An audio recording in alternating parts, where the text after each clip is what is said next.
I don't care what y'all think. If you whatever the fuck you think you are, and until we own some shit, I'ma call it like it is. How you gonna be a man and we starving? Go ahead. You know? And you can walk by 5 different houses, ain't a man in either one of them motherfuckers. How we gonna be a man? How we gonna be African Americans? And we out here dying. We thugs and we niggas until we set this shit right. Trust me when I tell you that shit.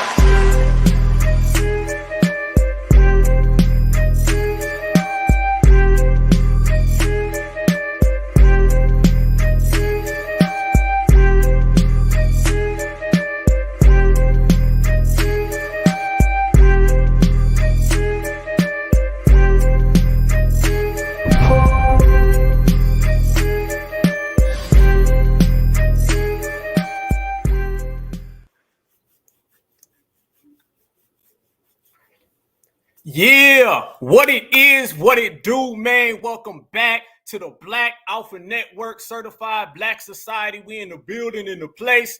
Ballers gonna ball, haters gonna hate. How everybody doing? Y'all let me know what type of time it is. But before we move further, we gonna let everybody know that this is foundational Black American excellence. This is the certified 100. We run everything. We shut it down. We dominate everywhere we go. Everybody want to be like us, but they can't because we are just that thorough. And you got to let them know, family, where you at right now. Let me know, where are you broadcasting from, family? Let me see it. Put it in the chat. We all want to know what time it is. It is time to cook them. It is time to lace it up. But I got to see where you are because this is all about the family, and the family is in the building. Roll call time.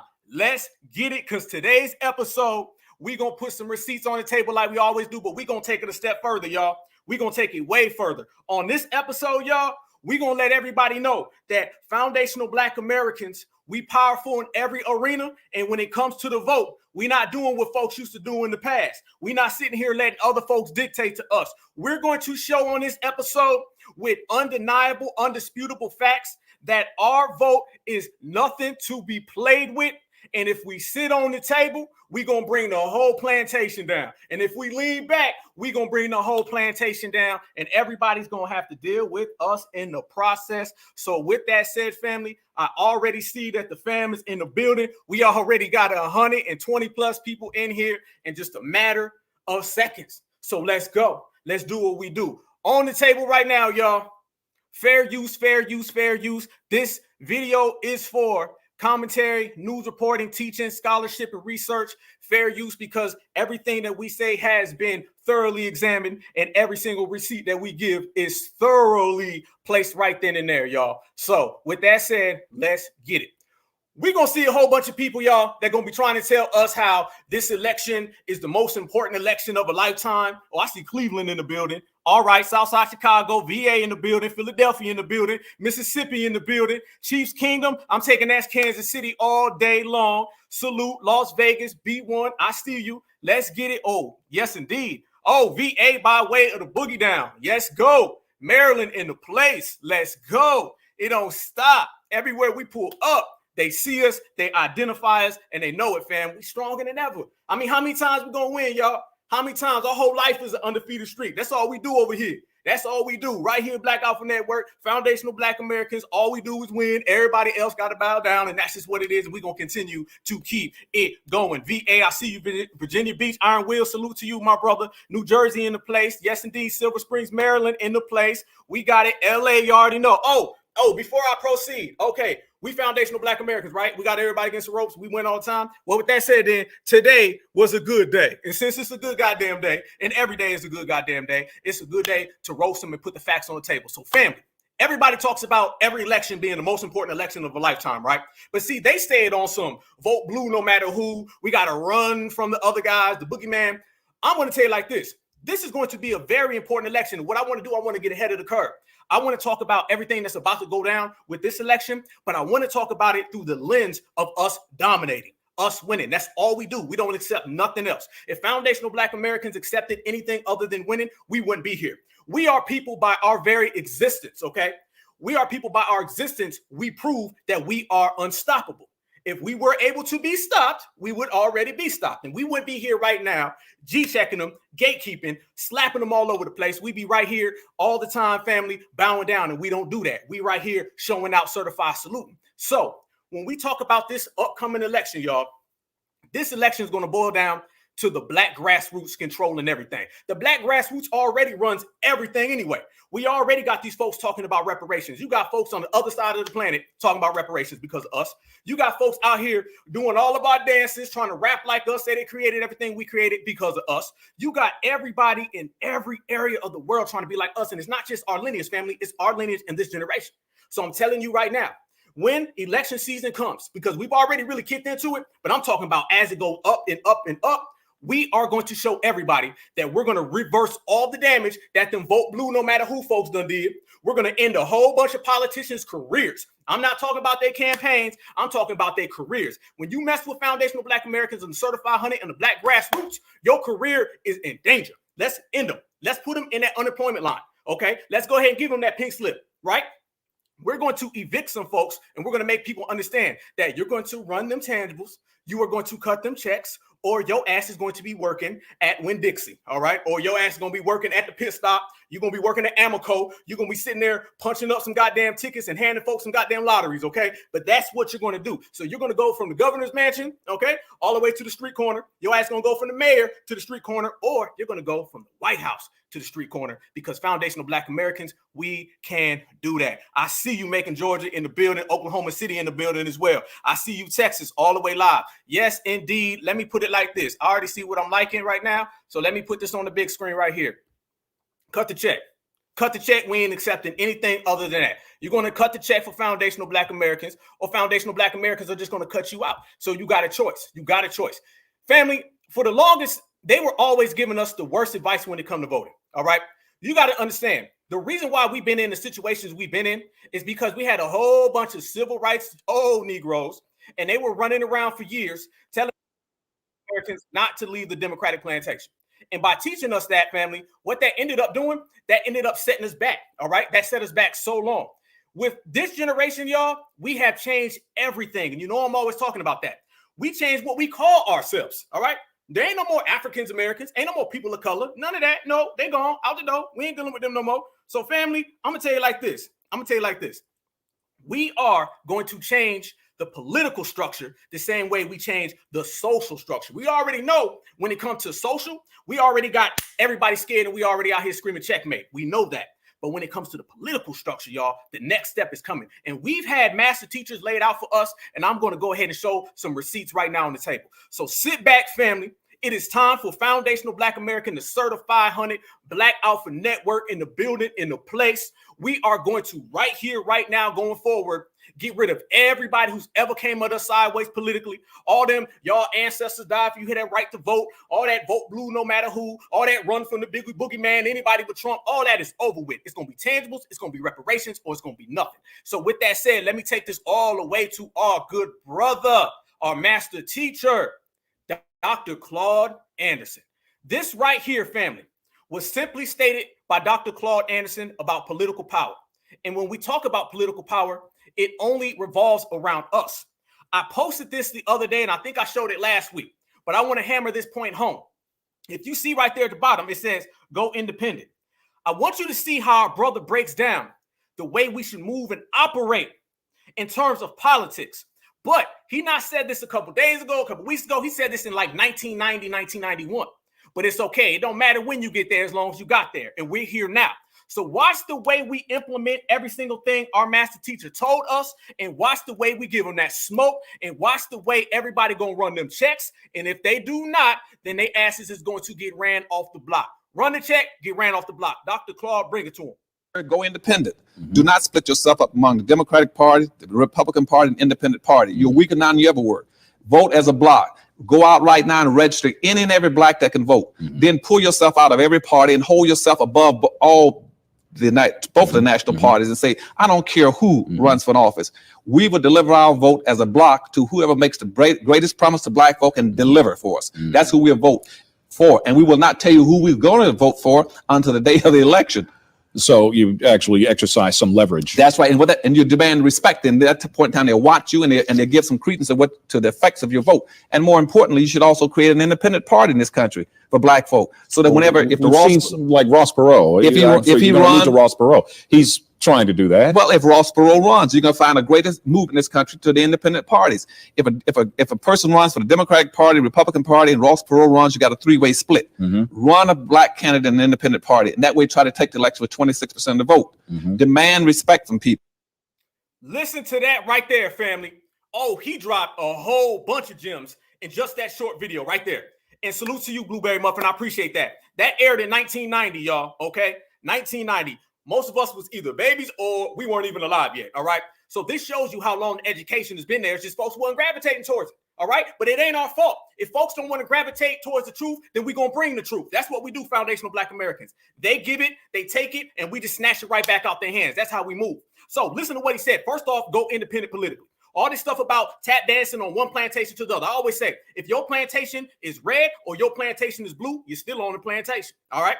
We're going to pick our favorite races. That ain't going to work. We're going to pick our favorite W. That ain't going to work. The Democratic Party is your religion. That ain't going to work. We are getting rid of all of that, and we got to do it, y'all. We got to do it now. I'm not playing. We got to get real about getting rid of these parties. This political game that they got us in, these political footballs, we're sitting here running on this treadmill where they do nothing for us, but yet they show up at all these situations where we get harmed. What happens when a brother or sister gets harmed, y'all?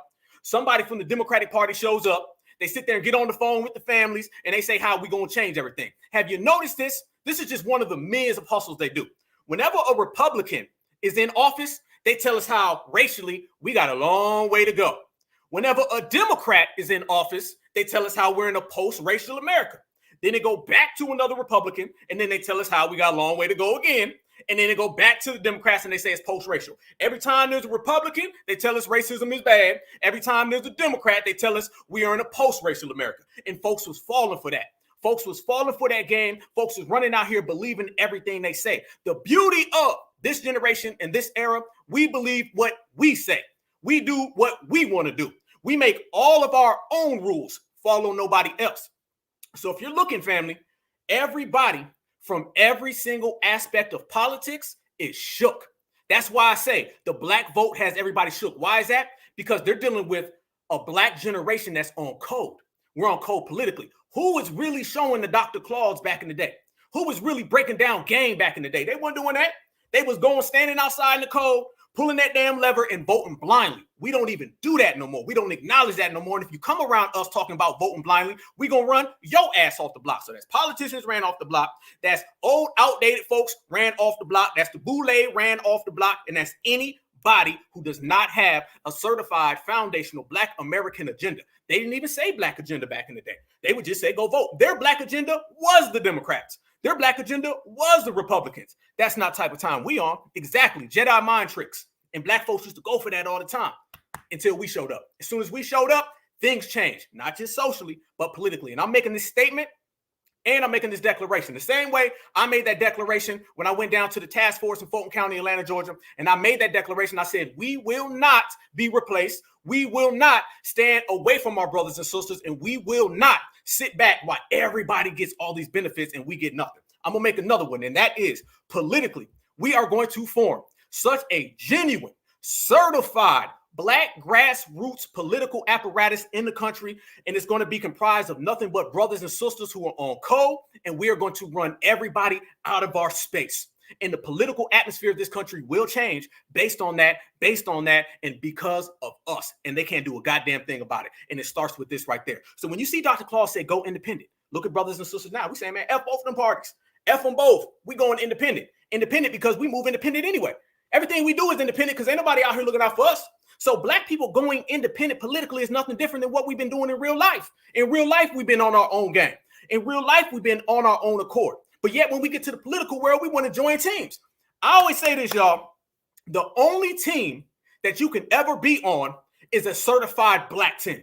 The only group you can be a part of is a group full of like-minded brothers and sisters. You go into the Republican Party, your ass going to be 13th class citizen. You go into the Democratic Party, you're going to be 13th, if you're lucky, class citizen. But if you come around us, you all the way live, you all the way in. And that's where we're moving right there. So as we move politically, like Dr. Claude Anderson says, and then we get savvy. See, politics is business. We were told for the longest by them old, outdated, spoiled milk ass boule folks that politics was something along the lines of emotion. We done got rid of all the emotion. Now we're focused on business. We coming to the table as businessmen and women with a business agenda, and we're not playing no games about it, y'all. That's just the way we're going to have to operate and function from now on and so forth. So if you think about it from a business point of view, what's the best way to be business savvy? The best way to be business savvy is you use this party versus this party. We sit back in the middle and watch it go on. What I always say, when y'all saw that Roe versus Wade situation, what we do, y'all? We sat that one out. They was calling every black woman they could find. They was trying to get our certified sisters involved, and our certified sisters was hitting the fuck you button. We was sending them straight to voicemail, not helping nobody. We sat that out. There's a situation going on right now in the Middle East, and they doing everything they can. Even right now, I just saw the article last night at 3 a.m. I woke up to go get something to drink and seen the damn article with them saying, y'all know black folks, man, they're going to get involved in that shit. You can write a 100-page article. That ain't happening. We sitting that out. Every single thing that we sitting out, we are changing because they rely on us. The same way they relied on us to build this country, the same way they relied on us to be the moral fiber of this country, the same way they relied on us for popular culture, social culture, political culture, is the same way they rely on us in the voting process. So what happens when foundational black Americans either withdraw or become savvy business people and we play them against each other? We win. Every time we stand on 10 loyal to the soil, every time we do not get budged out the way, we get victories. And the victory right here in this election, 2024, oh, it's on its way. Guarantee that, family. It's on its way. And the reason why is because what I said, business-wise. Whenever you see mayonnaise versus Miracle Whip, I'm telling you, sit that shit out. Sit that out. Don't get involved. No. Mayonnaise, Miracle Whip can go at it all goddamn day long. Or is it mayo, Miracle Whip? They can be throwing unseasoned food at each other all day long. Brussels sprouts flying every goddamn where. And foundational black Americans going to sit over here. All right? That's what we're going to do. And we're going to watch that shit happen because it's not our problem.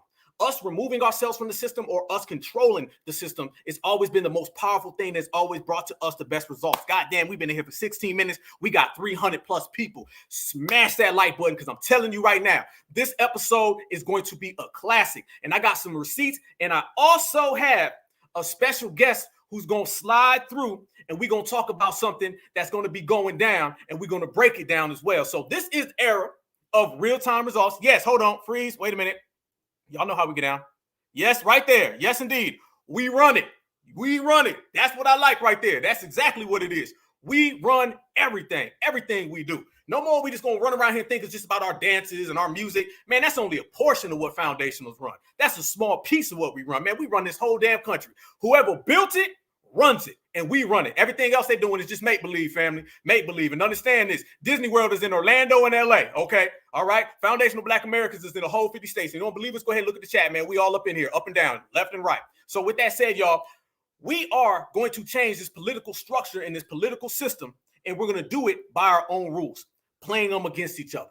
So when you look at this 2024 election, this is going to get real.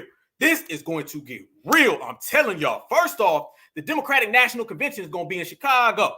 Salute to all my brothers and sisters in Chicago. So you know it's going to go down out there. And this is going to be the election that genuinely shapes the next, 10, 15, 20 years. So whatever we want this country to look like, it's going to play out in this election. And it does not have to play out in this election by us voting. It can play out the way we want it by not voting.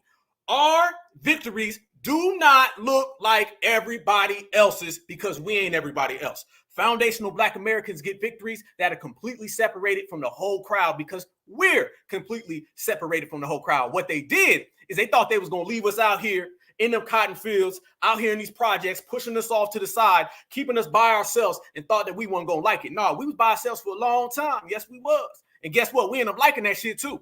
And it made us stronger too. So now they got to deal with it. So we're going to shape this election out, and we're going to break it down the right way.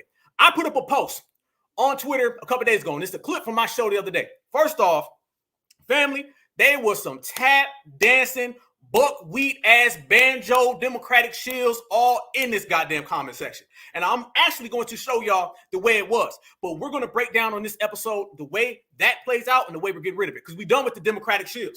We're done with the Republicans. And let's make this clear, y'all. We understand that the Republicans ain't shit. Let me tell you. Boy, I'm getting myself worked up. Okay. We know the Republicans ain't shit. The problem is We know the Democrats ain't shit either. Let me slow it down. Let me talk to you. When you talk about who gets 90+% of your vote, that means they're going to get 90+% of your smoke. And they're always trying to divert us away from every other political group, whether that's the Republicans, whether that's independent, or whether it's not voting. Think about this, family. The Democrats come around and the Democrats say, yes, preach. I'm going to preach. Yes, indeed. Let me slow it on down, family. Let me go ahead and pull out that Southern slang real quick by way of the Midwest. They are always trying to get us to do not vote because, you know, if we don't vote, then our ancestors are going to be mad at us. They always trying to wag their fingers? If you go and you don't vote, then you are not serving your ancestors. That's how they keep us away from not voting. Okay, then we say, well, we'll go independent. Then they say, oh, no, you can't go independent. Well, why can't we go independent? Because if you go independent, that means that the Republicans are going to win. So you can't go independent either. Okay, so I can't not vote. I can't go independent. And then when black people say, well, okay, how about I use the Republicans against the Democrats? Oh, you cannot do that. Why? Because if you use the Republicans, that means you're a Trump supporter.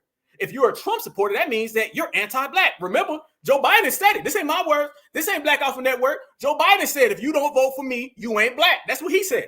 So by that logic, y'all, the political atmosphere they have us in leaves us with nothing but the Democrats. 90+% for 60 years. If you go independent, then your ass is sitting out the election and you're helping the Democrats lose and the Republicans win.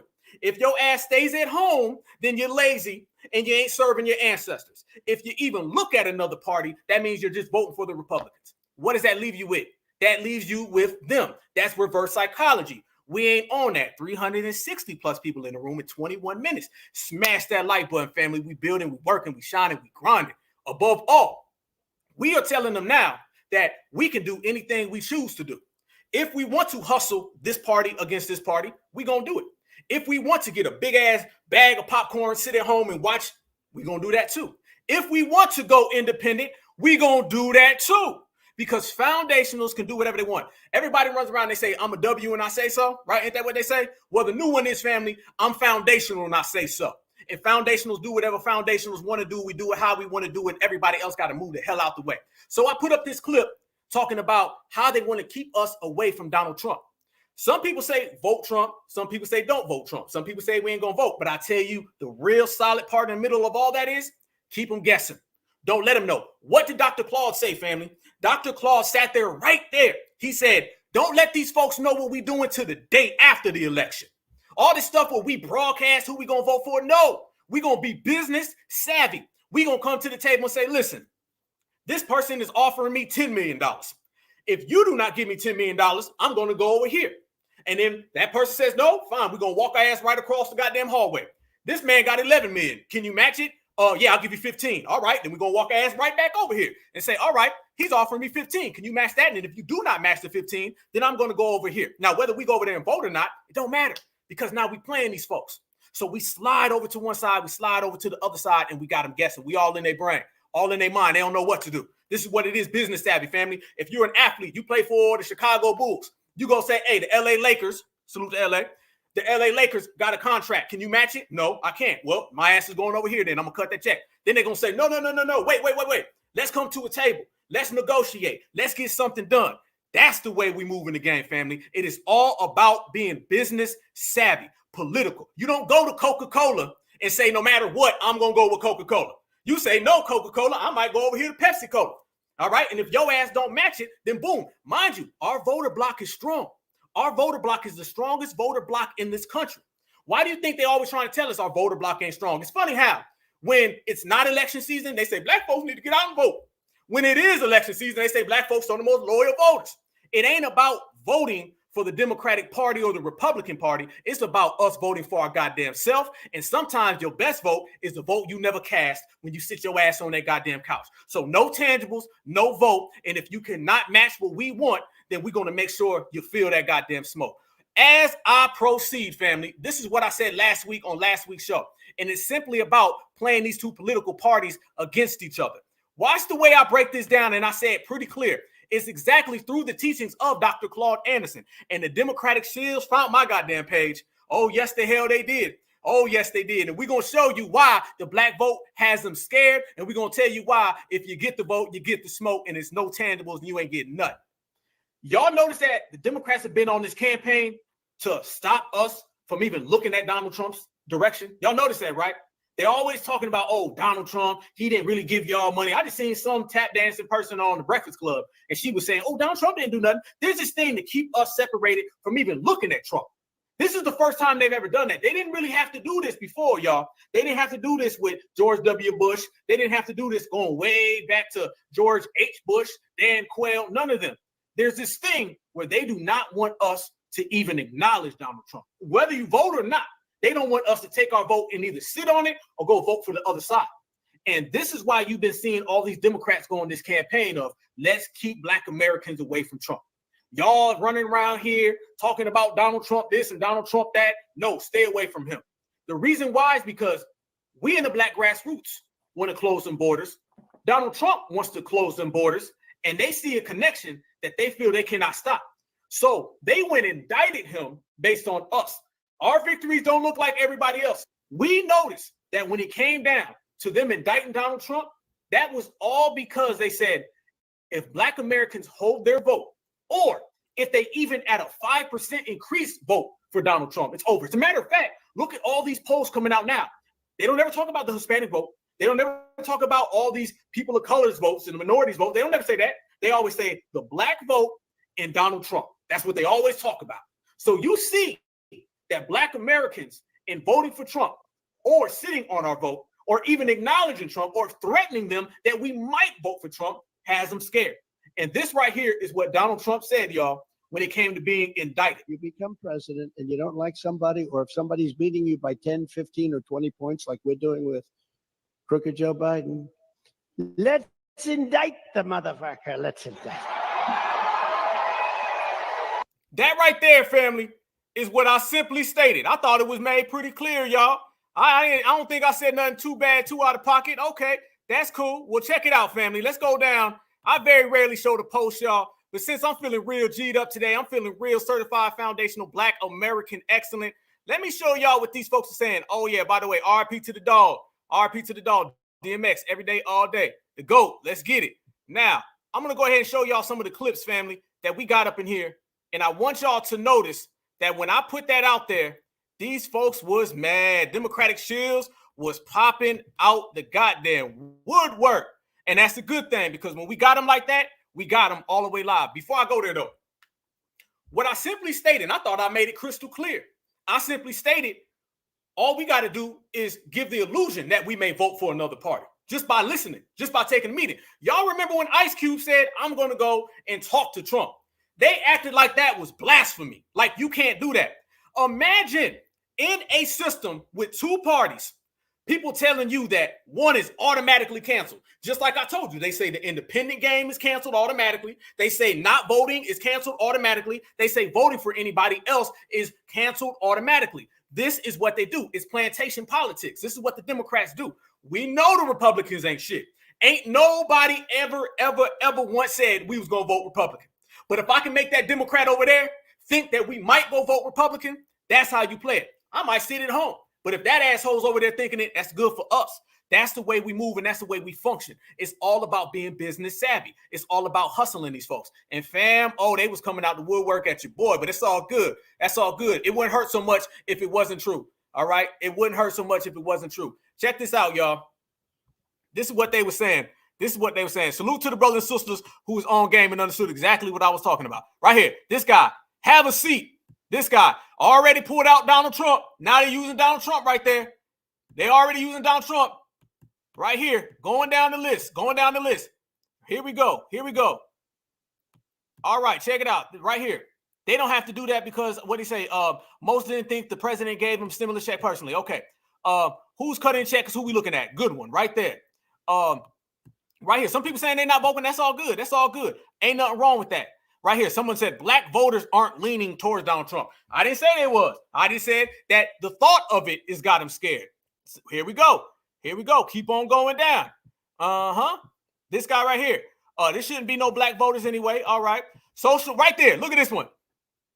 This guy right here.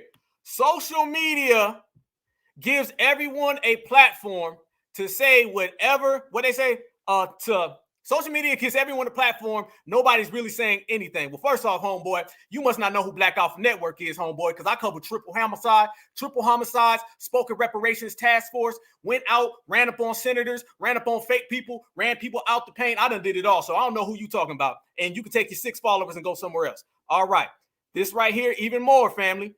Here we go. Democrats don't want Black voters to vote for Trump because Trump wants massive deportations. That part right there. Trump isn't the answer, bro. All right. None of these candidates are. Whoever said Trump was the answer. I like that right there, though. I ain't gonna be mad at you. Whoever put that right there, I feel you, dog. I feel you. I feel you. I feel you. I feel you. This lets you know when you put this up, this is how they come at you, family. This is what happens. Now, that right there, we can rock with that. We can rock with that. We can rock with that. Y'all believe that a man who didn't want Blacks living in his buildings now cares for you. Who the hell said he did? We never said that. See, this notion. Oh, look at this one. Then they try to throw that up there, right?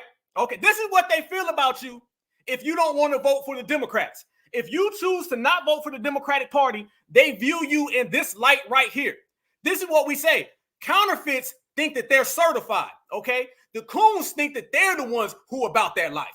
This is what you deal with. Why you think Roland Martin always running around here acting like he the blackest person in the room? No, he may be the fattest person in the room. We know that, but he ain't definitely on no certified time. Keep it coming. Keep it coming. This guy said, I can't vote for a dude who literally said if he wins, he would be a dictator on first day. There you go. He's talking that liberal stuff right here.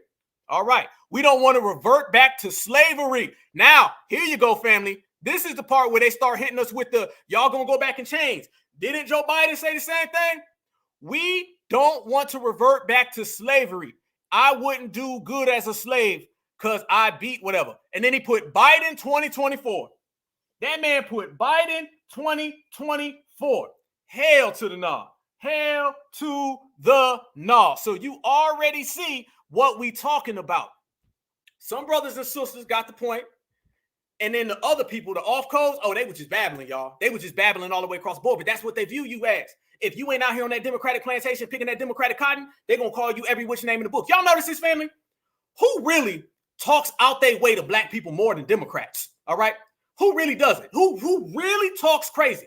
Roland Martin, all he ever does is say, y'all fools, beep, beep, beep. Y'all idiots, beep, beep, beep. Y'all need to vote, beep, beep, beep, beep, beep, beep, beep. That's all he do. That's all you ever see. That Cobra dude I ran up on. Y'all seen that? I put that up last week. He was trying to get loud. He was doing all types of tap dancing. He was like, man, I'm not funded by the Democrats. Yeah, you is. And then on last week's show, I put up the receipt. So he lied right there to my face, but we already knew he's a liar because he's a chump. Who really does it? Angela Rye, always wagging her finger. Joy Reid, always wagging her finger. The Democrats have this thought process, family, where it's, if you do not vote for the Democratic Party, then you're just stupid. They say it. You literally seen them. They came out and just say, shut up and vote. That's what they'll say. Just shut up and vote. And if you do not vote for the Democratic Party, there's something wrong with you. They act like we can't really wrap our minds around anything. You feel me? This is how they look at us. It is slavery. I've already made all of the connections and the examples and the similes and the metaphors to the voting process and slavery. Black folks do what? They save the democracy. You save the plantation. Same thing. You go do all the work, all the voting outside in the code, and then you get none of the benefits. Just like slavery. This is what it is. So for us to be politically savvy and to play these people against each other, that's the way you got to do it. That's the way you got to hustle the whole game. All right. Black folks also have this thing where you got to love whoever they vote for. All right. Everybody else sees politics as business. Too many Black folks was running around here seeing politics as emotion. This generation done got off that emotional horse. All right. Now we ride in that business, tangible drop top. And that's the way we got to push forward in this society, in this community, in this era. So no, we looking at it like this. No tangibles, no vote. We not sitting here saying that's for one group. We saying that's for all groups. We saying cut the check. Has anybody came out and said Democrats cut the check? Republicans cut the check? Do we say all y'all asses better cut the check?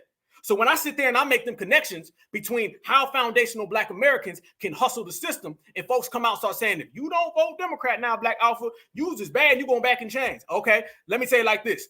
Foundational Black Americans ain't never, first off, going back into any type of slavery. And when I look around, the only people out here really still on some plantation, in-chain slavery stuff are Democrat and Republican shields.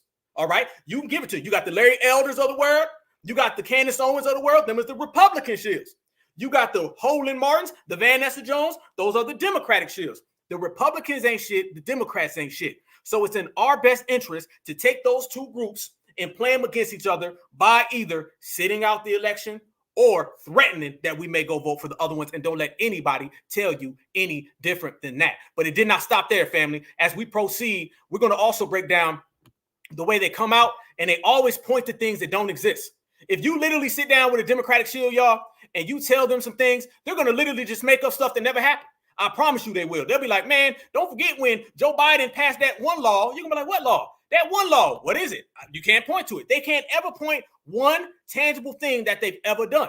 So the Democratic shields now are making the rounds, and they're making the rounds everywhere you go. And I want y'all to see this Democratic shield. I posted this. And tell me, did he say anything substantial? Or is he just sitting there running that same Democratic shield BS nonsense? It is political season. But in this political season, it's different because we running them off the block. Fair use, fair use, fair use. Check this out right here, family, and watch the way this man is trying to say how Black people have been served historic progress by Joe Biden. He couldn't point to this with a spotlight on it. Well, we know the contrast. The president often says, don't compare me to the almighty, compare me to the alternative. Donald Trump was a disaster for Black America, and we know it. And we'll make sure that folks who forgot that, because, you know, it's been 4 years, that they remember all of the things that he's done to attack, and what Republicans are constantly doing now to erode voting rights, to erode reproductive rights for women, to erode going after diversity, equity, inclusion. They're still there. They're still grounded in that.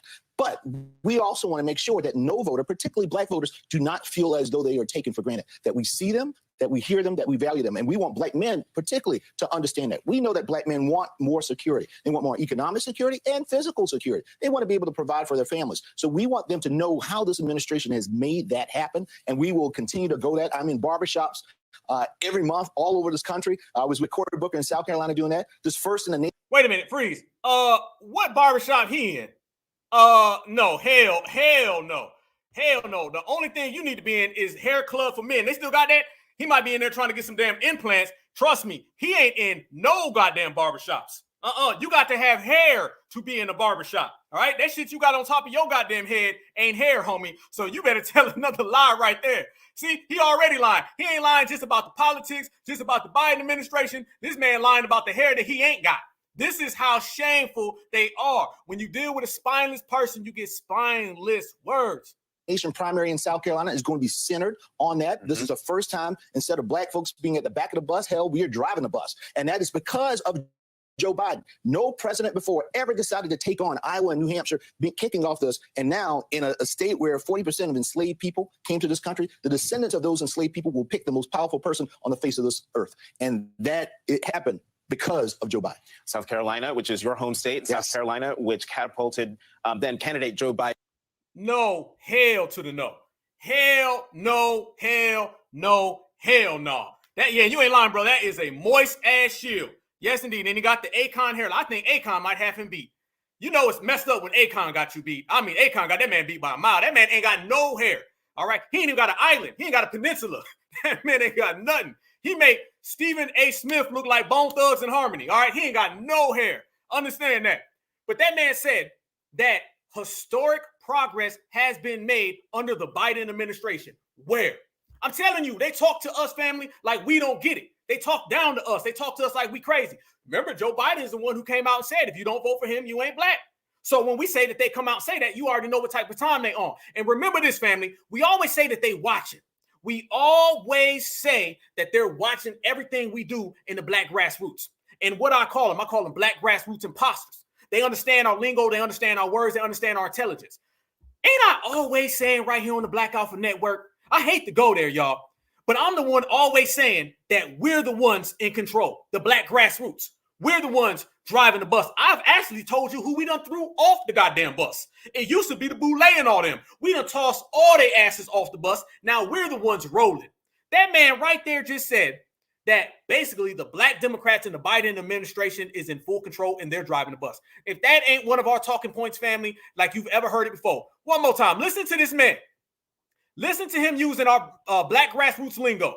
Watch him sit here and say that Biden and the black Democrats are the ones driving the bus. They're in full control. I've been saying that for the last 3 years, but I'm talking about the black grassroots, not no Democratic Party.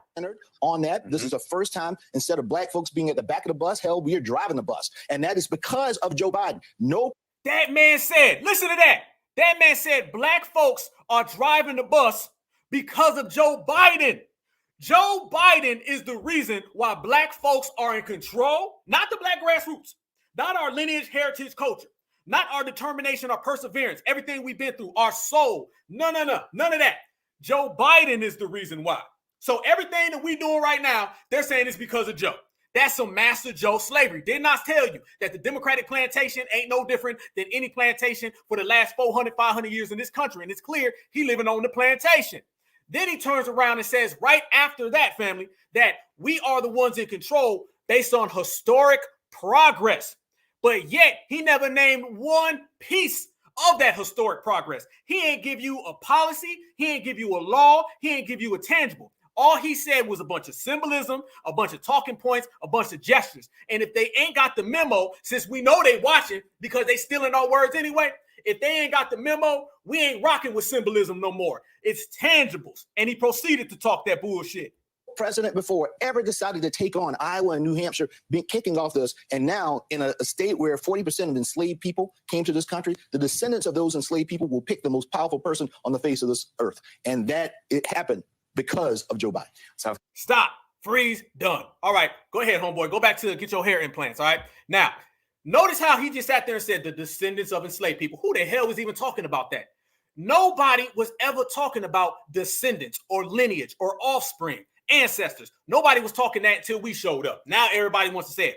And he said that the descendants of slaves will be the ones that make all the rules and control things. That's exactly what I'm saying on this episode. But what I say in the very beginning, family, they talk about it from the Democratic Shield point of view, which is fake. We talk about it from the certified Black society, foundational Black American standpoint, which is the only thing, which is the realest. So you see that they watch what we say, and yet they watch what we do. And he wants to swoop in real quick, steal all of our lingo, run on CNN real quick, spit it out like he said. He like one of them busted whack rappers that'll go and steal all the new rapper stuff and then try to rap it like it's their own. That's what he's doing. That's exactly what he's doing. And that's what all of them do. And they will continue to do that because this is the only thing they have, y'all. The only thing they got right now is to go ahead, steal foundational Black American talking points, try to make it look like they created it, and then try to run the gambit on us like it's their thing. It ain't their thing, all right? The only thing that matters in this election right here, right now, y'all, is that we're going to continue to keep on going and we're going to run their asses off the block. And we're going to run his ass back to go get him some more hair plugs. Watch this. Did y'all catch this chick right here on the Breakfast Club? And she's saying that Black Americans have also received some type of benefits and tangibles from Joe Biden. Again, something that nobody can point to, something that nobody can see. Nobody out there. By the way, fair use, fair use, fair use. Check this out right here, y'all. This is another shield running around here saying things that don't exist. You know, I have direct access to the president, obviously. And I almost wish everyone could have a real sit down with the president, like a one-on-one, and a real sit down with the vice president. I'm going to be real because it's just one of those things that most people don't have access to. And I'm going to be honest with you about this. Trump was amazing at propaganda. Mm-hmm. I mean, when we got the stimulus checks, they were delayed because he said, I want to put my signature on it. Mm-hmm. Now, Trump wasn't the one that said, hey, this is what we need to do for the people. It was the Democratic House, the Democratic Senate that passed the legislation. He didn't even initiate it. I want y'all to notice how she immediately started jumping in talking about what Trump hasn't done. She never got on there talking about what Joe Biden has done. She says how I wish everybody could have a sit-down talk with Joe Biden, and then she went immediately into what Trump was not doing. This goes back to that boogeyman talk, y'all. This is what we say they always do. They can't point to no tangibles, so they got to immediately start talking about run from the boogeyman or your asses ain't going to get no election.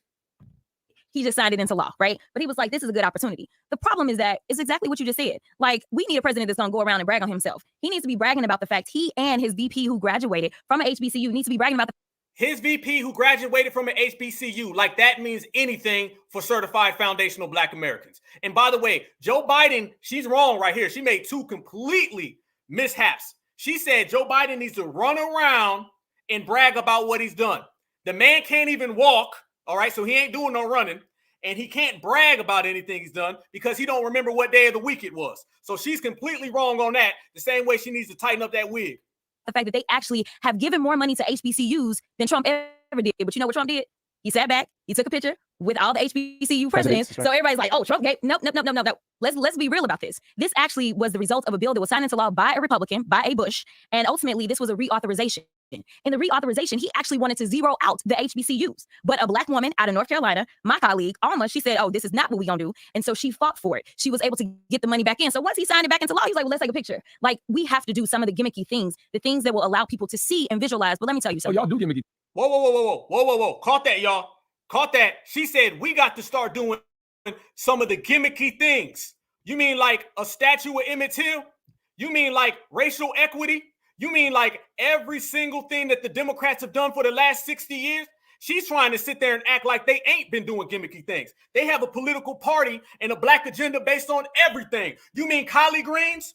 Huh? Is that what we talking about gimmicks? We talking about I'm rolling with hot sauce that Hillary Clinton sat right there in that seat on the Breakfast Club and did? No, don't let none of these people try to run that gambit. Don't let none of these people try to hustle you, family. These people know exactly what they're doing. And what she's saying is we need to lie better. We need to lie more because it's a race to lie to Black folks. Our lies from the past aren't working anymore. So now we need to come up with some new ones. You think it's just whack shit, like when they kneeling down in kente cloth, you know, in Congress. Like nobody asked for that. I wasn't part of that, so don't loop me in. Don't loop me in with that. You know what I'm saying? Freeze. Now, notice, family, Charlemagne sat there and said, well, y'all do a whole bunch of stuff that is completely gimmicky. What'd she do? She laughed it off. She was like, nah, I ain't even gonna address that. No, let's just make a joke about it. I wasn't there. Okay, well, guess what? You ain't 60 years old, and they've been running games for 60 years on Black people.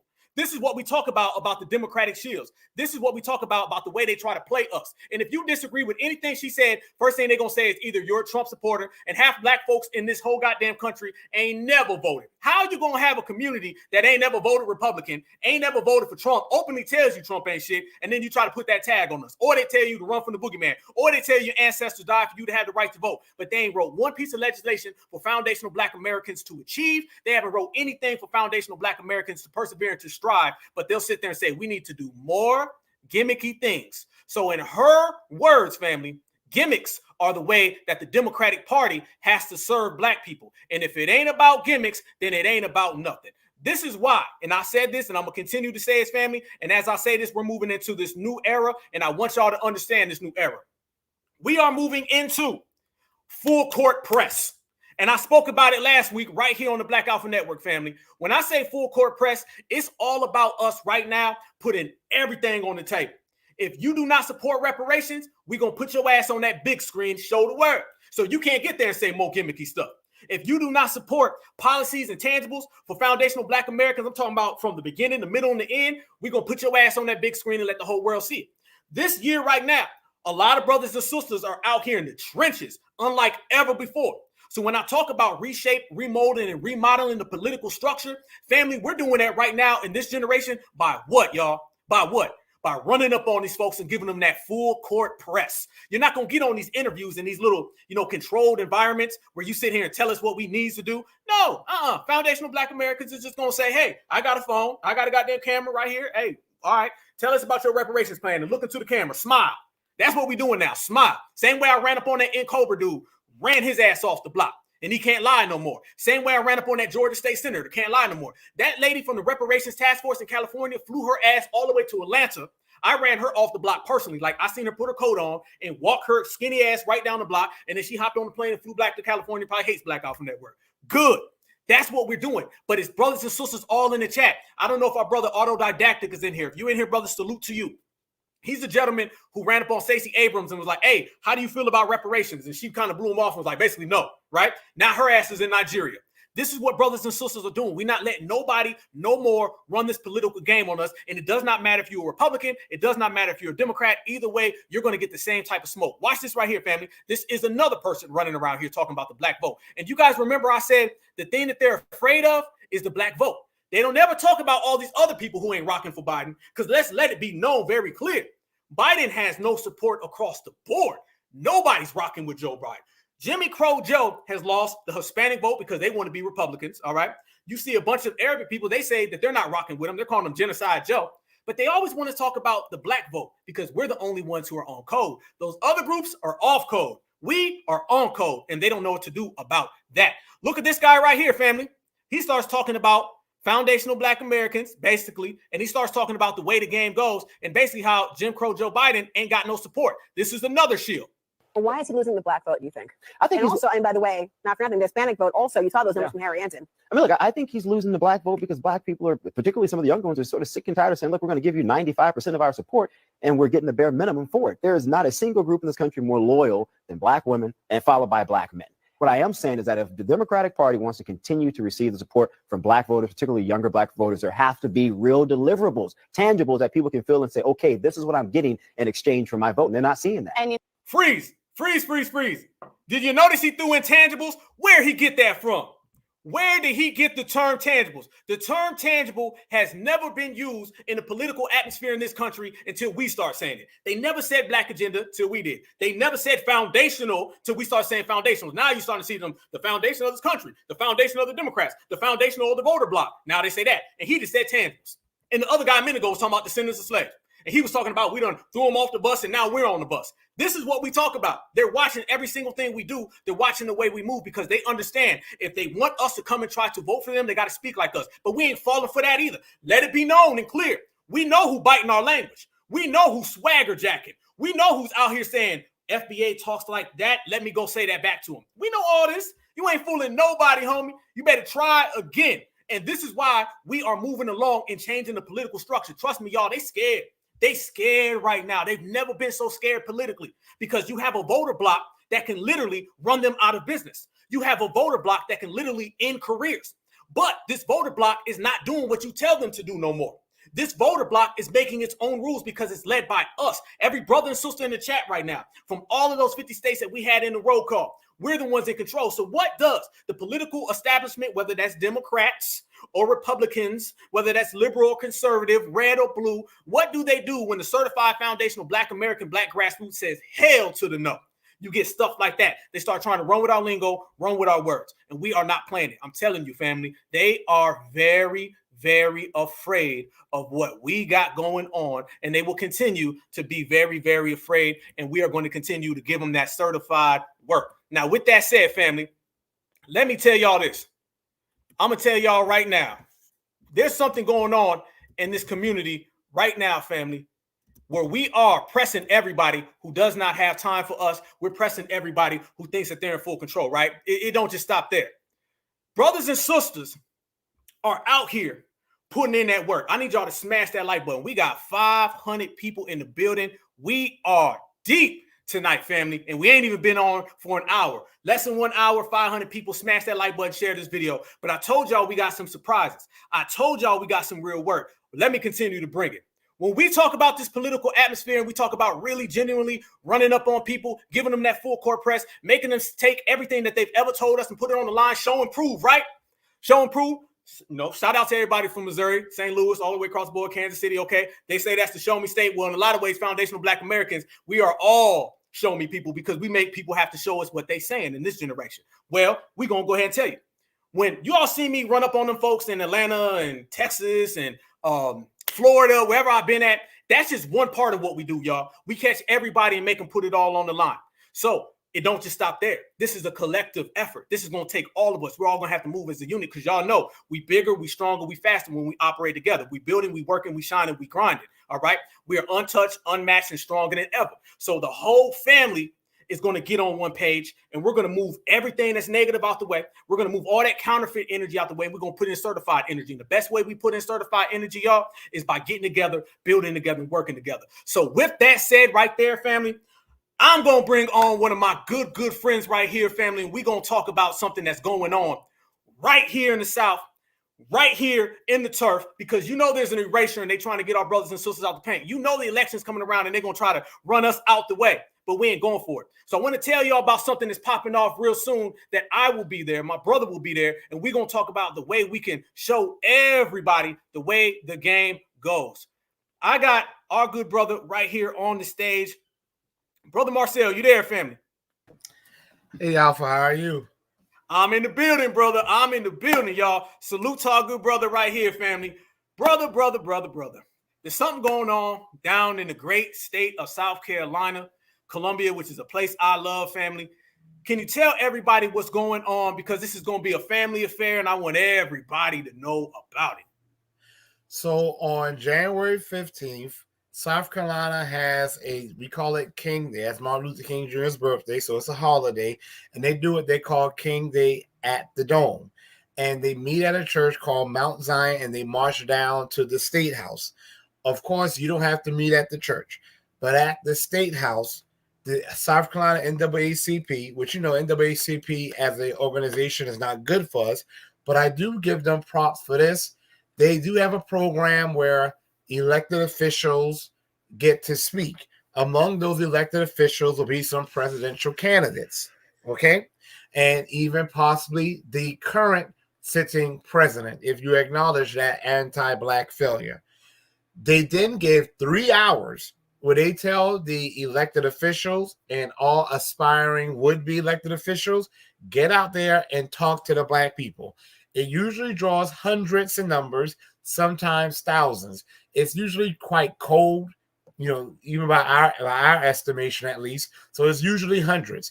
We need to be there. A lot of people talk really big.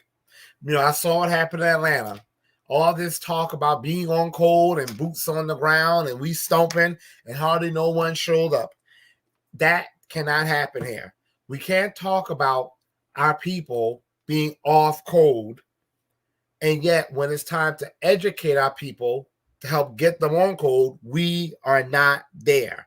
So South Carolina, Columbia, South Carolina, January 15th, the flyer, you posted it, but it's also on my Twitter account. We have to be there. This is not about my campaign. If you want to pass out flyers for me, I'll have some. But I'm not even going to be focused on my campaign first and foremost. I'm going to be focused on getting our people on cold, educating them, and any elected official that's there, pressing them. I'm not going to be hostile unless I have to be, because I heard Carrie Ann Williamson is going to be there as well. And yeah, we will be having a round two if a round two is needed. I won the first round, TKO. I'm sure I'll win this one too. If Clyburn is there, technically I'm suing him, so I only communicate with him via his lawyer. So I'll let y'all deal with him, but please do deal with him. But if Joe Crow Biden's there and they actually let him network, which I doubt they will, he'll be the first one I'm going for to hold him accountable on his 40 years of anti-Blackness, but also his anti-Blackness that he's currently showing.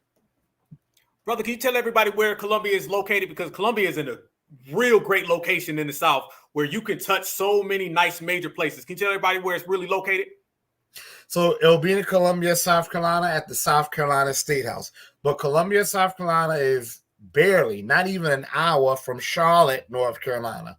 So if you are in North Carolina, in the Charlotte area, or in close proximity to the Charlotte area, there is no excuse for you not to be there unless you have extenuating circumstances. Columbia, South Carolina, depending on where you are in Atlanta, can be as close as 2 hours to 3 hours from Atlanta, Georgia. If you are anywhere in South Carolina, Columbia is just a 2-hour drive or closer.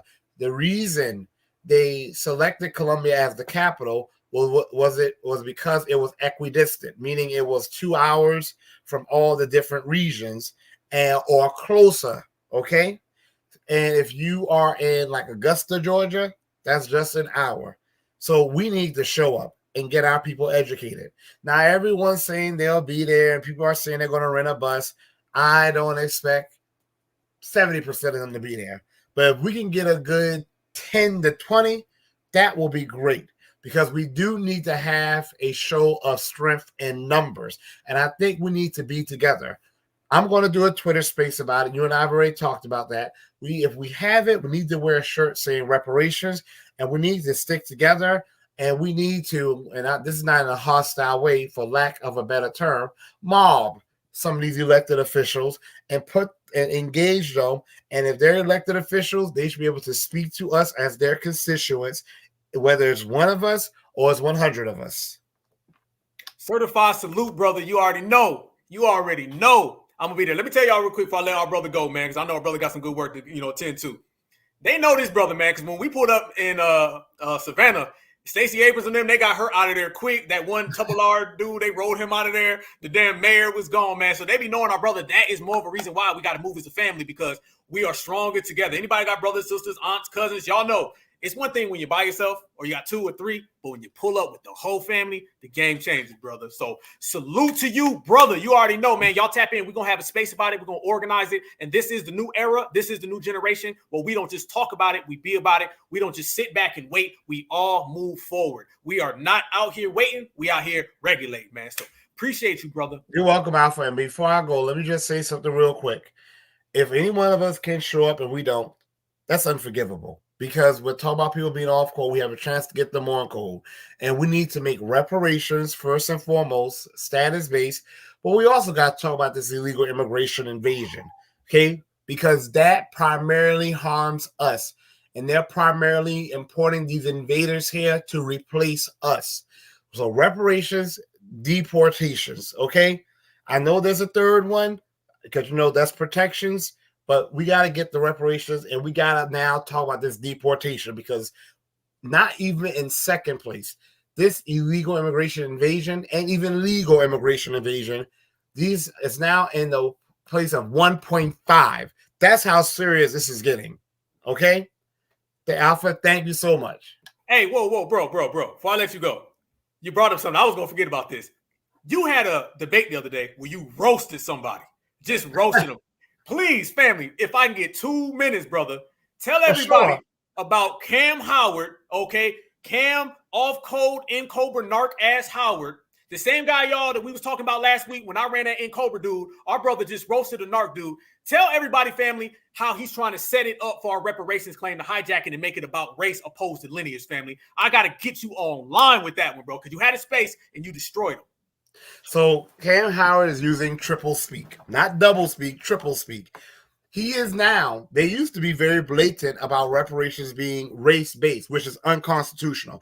I need my people to understand. And the reason I need to make this clear, because some of us may say, well, who cares if a few other people get some money as long as we get ours? That is not how it works. First of all, if everyone gets something, then that's not reparations. Reparations is for us. So if we are old in other ways, then that's fine. But second of all, Cam Howard, Narcotic Cobra, used to be very blatant about it being race-based. But see, we're getting on code, and they know it. So now they're trying to, be a little more sly with their language. So now he's saying it's a crime-based model. And that is simply another way of trying to make it race-based. If you try to do race-based, it will get shot down as unconstitutional. How do we know? Look at affirmative action. That was once supposed to be lineage status-based, but in the 1970s, they changed it to harm-based model for oppressed groups, shot down. Look at the Farmers Bill. So Joe Crow Biden's administration, it was crumbs already. They try to say black farmers, knowing damn well it should have been freeman farmers, those of us who are of the lineage, the black American descendants of the people emancipated by America. It got shot down. Now it's open to all farmers that have been harmed. That's not repairing the damage this country's done to us. So now what Cam is saying, he's saying, well, crimes against humanity. And if you were in America from the period of enslavement and apartheid, that's his word, then you get something. It'll be a small number of African Caribbean people. Here's why that doesn't work, family. Because if he wants to say a crime occurred, if someone drops a bomb on my house, but you get hurt as well, and my neighbor to the left, my neighbor to the right gets hurt, y'all technically have a right to seek repair as well. So he cannot say a crime-based model of reparation, because the first thing that's going to happen are white people who were probably hurt as well by the crimes of Jim Crow, the crime of redlining. They will say, well, hey, I was living in a red line area too, so I deserve reparations for the harm done to me too. The truth of the matter is, reparations is not about the harm. It's about the debt. And that debt was owed to us the moment America ended slavery at the end of the Civil War. The debt was owed then. So you don't focus on the crime because that's already a done deal. You focus on the people who were the targets of the crime. That's why we got to keep it focused on the lineage status. And that's us, the freedmen. That's our political term. The Black American descendants of those who were enslaved. We were the targets. And then instead of paying us, they continued to target us with redlining and Jim Crow. That's not saying other groups were not hurt by those things, but we were the target and they owe us a debt because of targeting us. If you do Cam's model, then anyone who was harmed can come and say, well, hey, in 1965, I was living, here in Charleston, South Carolina, and they redlined that area and I lost money. You owe me reparations too. A harm model I can support as a separate bill. If anyone's been hurt by the American government should repair it. But reparations is not about addressing the harms done. It's about paying us the debt, first and foremost, that we are owed. Do not let Cam Howard, Narkin, and Krober double speak, triple speak. And let me tell you why. Have you seen what's happened in New York? People are celebrating this reparations bill that the governor has signed. It's really a study, but it's pretty much HR 40 on steroids. It's a study. Now, California is similar. What they're doing in California is similar to HR 40, but the difference is our people on code in California. NAASD, CJAC, they made sure California was status-based. They said those of the lineage they said African Americans, descendants of those who were enslaved and emancipated, and have descendants in the country before the 1900s. And that's the actual language, okay? So they started the bill off with some qualifications. The one in New York is pretty much a race-based bill. And of course, Narkin and Cobra are right there behind it. That's why we have to show up to educate our people. So if you are in North Carolina, unless you are at the northern tip of North Carolina, Columbia, South Carolina is not far from you, especially if you're in the Charlotte area where a lot of you are. If you are in the Atlanta, Georgia area, it's a 2 to 3 hour drive. If you are anywhere in South Carolina, we need to be in Columbia, South Carolina, January 15th on King Day. Whether I show up or not, which I have every intention of being there, that doesn't matter. I don't make the movement. The movement doesn't live and breathe because Marcel lives and breathes. The movement moves on beyond Marcel, beyond Alpha, beyond all of us. The movement, the people should always be far more important than the person, okay? The movement should always outlast the individuals. We need to be there to educate our people. The media is on code against us, okay? These people in office are on code against us. These anti-black bigots, white, Asian, mixed, even the black immigrants, even some of the coons of our own mess, they're all on code against us. It only is dependent upon us. We are our only hope. If we don't show up to educate our people, it's not going to fall from the sky and hit them in their head. So if you are anywhere near Columbia, South Carolina, you need to be there. No more talking tough on Twitter. No more running people down, because that stuff is not moving the needle at all. We have to show up to every event and educate our people. And too many of us are talking a lot and not doing nothing. And that has to stop. That part every day, all day, twice on Sundays, family. That's what I'm talking about. Family, we all in this together. Our brother laid it out perfectly clear. Come on down. Come on down. Let's get together. You ain't coming out here in the woods where it's just going to be you and a couple people. Come on down. See our brother Marcel, see Alpha, see the whole family. Get to see these people, man. What do you say, bro? Everybody talking about walking down, but they came dressed as empty seats. They came dressed not really doing too much moving. Fam, what time does it start? I have to fly here. Give me 1 second. Yes, sir. Yes, sir. They've done this for a while, but I've never been. I'm going this year because it's always been crucial, but also because there are people who want me there. But it starts at the church at 8:30, but you don't have to make it to the church. That's just symbolism on steroids. Okay? I respect what the Black church has represented for us, but we are beyond symbolic reverence for institutions. So 9:30, they start the march to the State House. We get there at 10. From 10 to 12 is the program. And then during that time, you can educate because people will be out and about. But from 12 to like around 4, They pretty much say that's networking, and they give us time to speak to the people. So South Carolina State House, which is 1100 Gervais Street, Columbia, South Carolina, that's downtown Columbia. Not the business district, but it's downtown. You'll know it. You don't have to be there at 8:30, y'all. Because I see people say, oh, 8. No, you don't have to be there at 8:30. At least be there by 10. At least be there before 12. But the sooner you get there, because our people will be there early, the more we'll be able to speak to our people. It cannot be Marcel and a few others there trying to educate the masses, where we are outnumbered by hostile individuals. You know all the Democratic shills are going to be there. I'm sure Clyde Bum will be there. And you know they're going to be very hostile. Oh, I'm prepared for it. And they don't want to try me. So I'm going to let them know. Because the way our people have been getting treated and the way they're doubling down and trying to neglect us, they don't want to try me. However, I'm not going to focus on them. I'm going to focus on our people. Okay? So we must be there. All the way, family. I appreciate you coming through, family. And definitely, bro, I'm going to see you there. And we're going to run. Hey, that fish fry is about to get ran the hell out, family. We're going to put it Alpha, thank you so much. All right, salute, bro. Family, we are in the building, y'all. That right there. I'm going to put up the flyer one more time. I posted it on Twitter. I put it on Instagram as well, y'all. This is what we're pushing for. This is what type of time it is. This is the full court press season.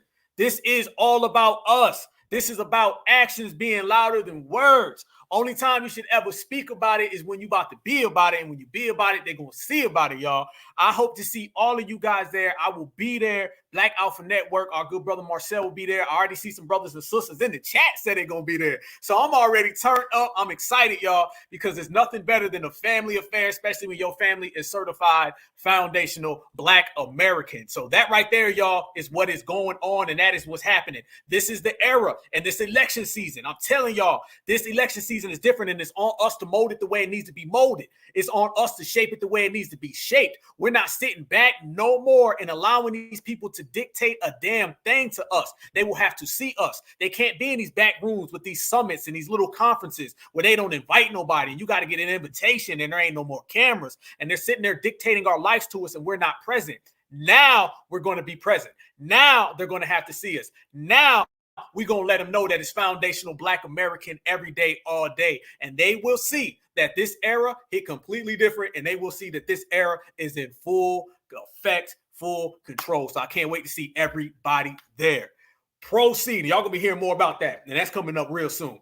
So when we start talking about people falling out of favor with the voting process, we start talking about people falling out of favor with everything. Salute to our good brother Marcel, man. Appreciate you, brother. When we start talking about the game, we start talking about how things are changing and we're wrapping everything up in terms of that, family. I played this a couple weeks ago and then I put this on the internet today, family, and boy, it had like 500 likes, y'all. This right here was a Black pastor and he was out there talking about how Joe Biden has ruined the country. Now, we know not every single Black pastor is on code, no, but we also know that foundational Black Americans have gotten so strong, so clear, so loud that everybody has to mimic what we say.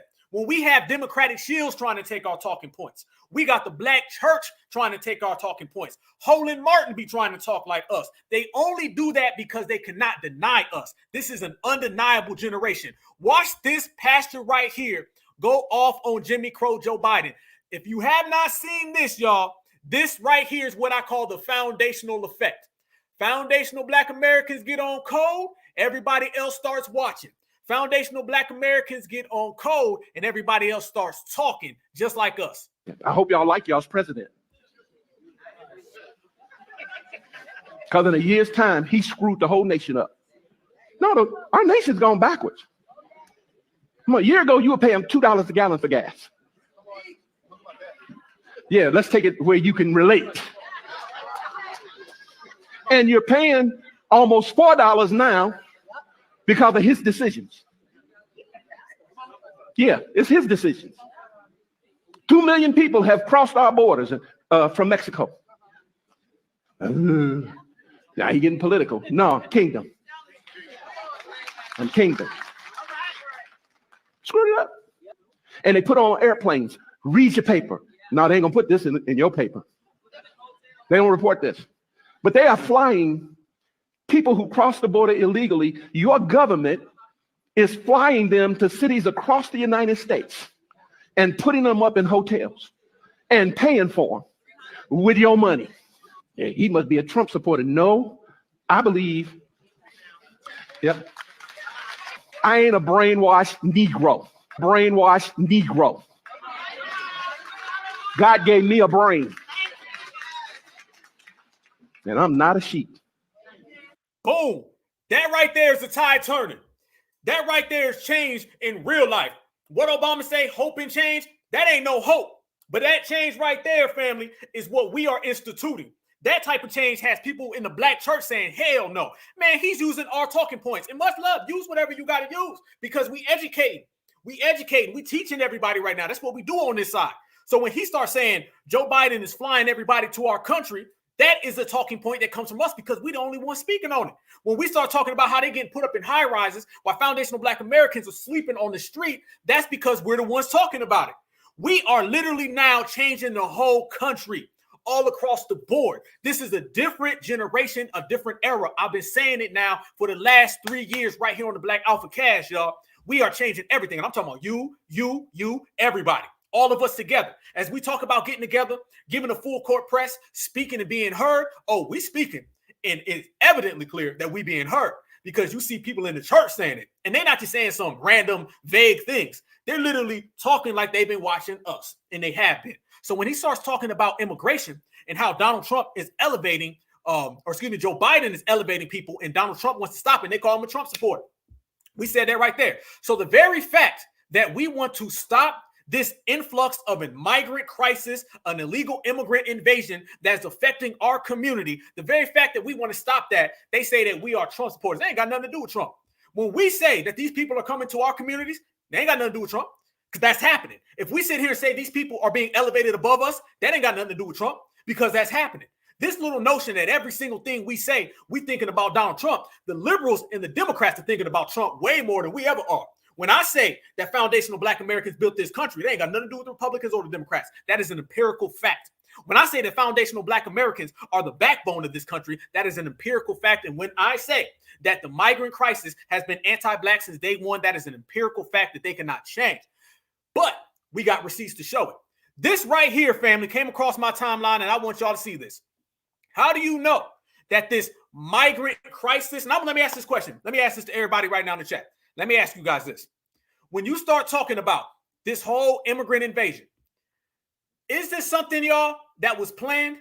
Let's talk about it. Let's go there. Let's break it down. Because every week right here, this week in immigration, I put up these statistics. I put up these facts. I show videos, proof, evidence, everything you can say. Let me ask y'all, everything that's going on, 4.6 million illegals come in a year to this country since Joe Biden has been elected. They say they want 11 million more. They're running us out of our own neighborhoods. They're running our kids out of their own schools, their own gyms. They can't even play Little League no more. You're driving downtown, Atlanta, Georgia, Fulton County. You see black Americans in the streets sleeping. Chicago, black Americans in the streets sleeping. New York, our brothers and sisters are in the streets sleeping. Is this a coincidence? Or my question I propose to everybody, has the migrant crisis, immigrant invasion, was this all planned? Was this all the number one agenda from Joe Biden and Kamala Harris and their administration? We've now seen them for 3.5 years. And for 3.5 years, what is the number one policy that we have seen come from the Joe Biden administration? Inflation, y'all see that? Okay, all right. That ain't going too good, all right? The educational system, that ain't going too good. What's the one thing that the Biden administration has done more than everything else? Illegal immigration. Illegal immigration has been their calling card. That's their trademark. That's their stamp. I played videos with Joe Biden years ago saying he was going to do this. If you got a trained eye, you sit back and you watch. The dominant society all says that. There we go. By design. Yes, indeed. Yes, indeed. Let's quit making it look like this migrant situation where they're literally bringing in millions of people, flying them in, walking them in. We literally have videos where they're cutting the barbed wire saying, come on through. They're walking right around ICE. They're creating sanctuary cities where we live, okay? Let's quit acting like this is some coincidence or accident. This is what Joe Biden, Kamala Harris wanted since day one. This is what they've wanted since day one. And this is why they're mainly afraid of the black grassroots vote, because our vote will be the vote that can stop their immigration plan. They spent billions. I'm talking about billions. You got folks coming at that border from every single country. You've seen people from India. You've seen people from China. You see people from West Africa, from East Africa. You got everybody from Latin America, everybody from the Mesoamericas, all come to that border. You think that's by accident? Hell no. This has all been by design. You mean to tell me that in this era of a migrant crisis also happens to be the same era of an erasure towards foundational Black Americans? The same era where people are saying they co-created hip hop. We got all our dances from them. We got our style from them. Everything that we do, someone else says that they started it. And it just so happens to be at the same exact time where there's a migrant crisis and an immigrant invasion. Joe Biden, Kamala Harris, the Democratic Party had this all by design years ago. And when they took that election in 2020, this is what they were pushing, so on and so forth. Because if you look at every single thing they've done in their administration, they have failed miserably. How do you know they failed miserably? Latinos ain't voting for them.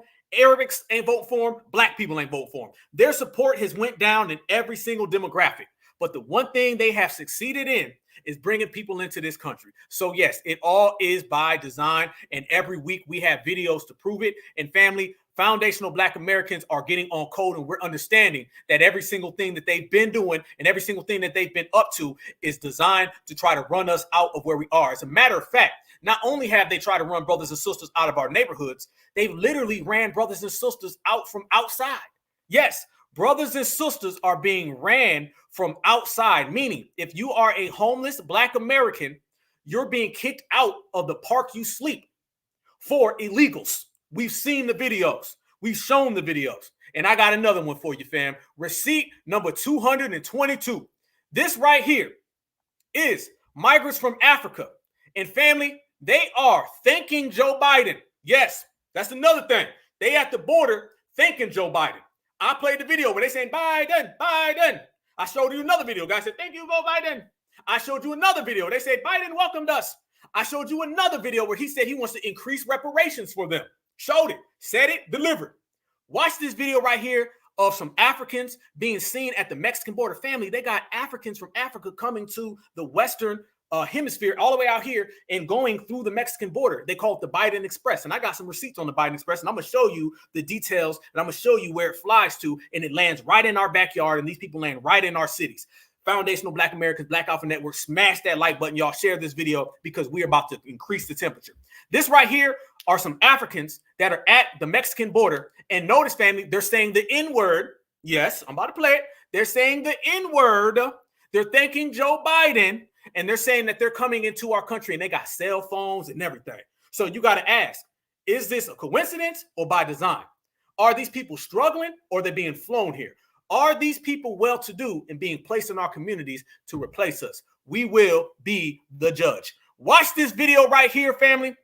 Look at this man looking like he just came from a goddamn Afro Beats concert. Does that guy look like somebody? First off, he got a fur coat, all right? Does this guy look like somebody who is just struggling to be here? No. And look behind him. You have Julio and Diego right there. Julio and Diego. Then you have Mr. Muhammad. The southern border of the United States of America looks like the United Nations because everybody's there. Why is everybody there? Because everybody has been welcomed by the Biden administration on purpose, by design, so they can come here and try to replace foundational Black Americans, but we will not let it go. Watch this. America is come back. You know, welcome to America. Welcome to Joe Biden. State one, nigga. Hey, what's up, America, nigga? Hey, my God. This New York City, man. What's up, nigga? I'm from Guinea Conakry. Guinea Conakry. Guinea?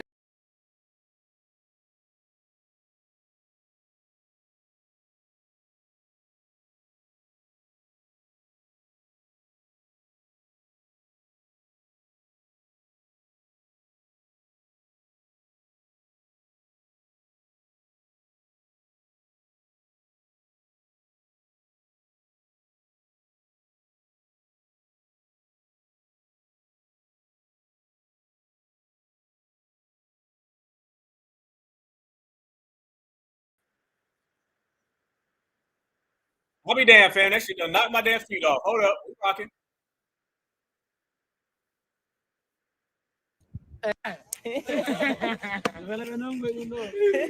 What's up, nigga?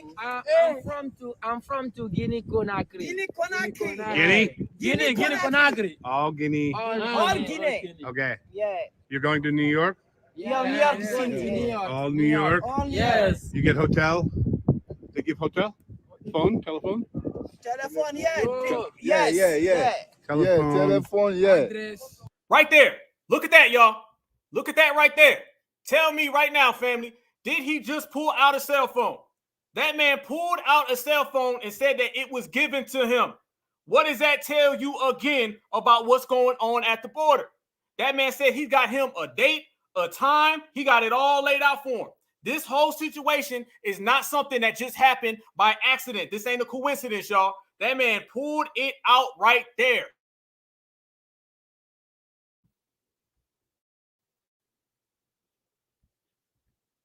Address.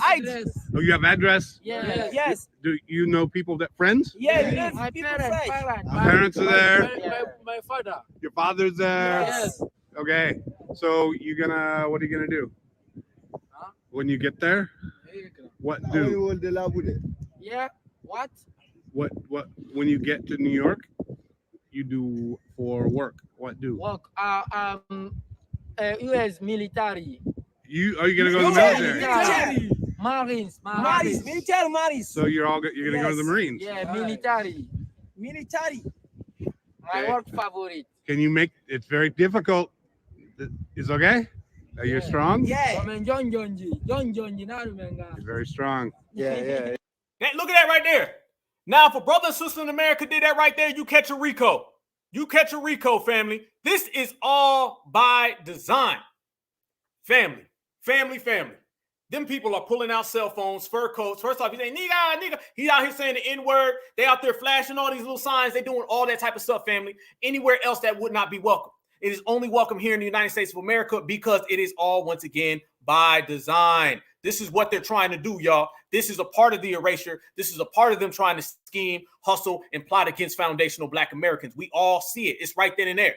This isn't some type of game where, like we say, fam, where they run around and they try to tell us how, we can't really control this and it's just out of our power. All of this, family, is in all of their power because they know exactly what they're doing. They know exactly how they're doing it. They know exactly the games they're running. And the games that they're running, y'all, are games to try to get foundational Black Americans somewhere else so they can bring in everyone else right then and there. So when you start talking about that right there, family, this is what we were speaking about on the contrast. The contrast to that, these open borders that you see from Joe Biden and the Biden administration, family, the contrast to all of that is this right here. So when you start seeing this is another reason why they're always trying to run the game. Check this out. Targeting Trump supporters, our government will get back to fighting the terrorists where they should be, because that's our big problem. Just days ago, Customs and Border Patrol, who are incredible people, by the way, distributed a memo warning that Hamas and Hezbollah fighters and jihadists are infiltrating across our wide open border.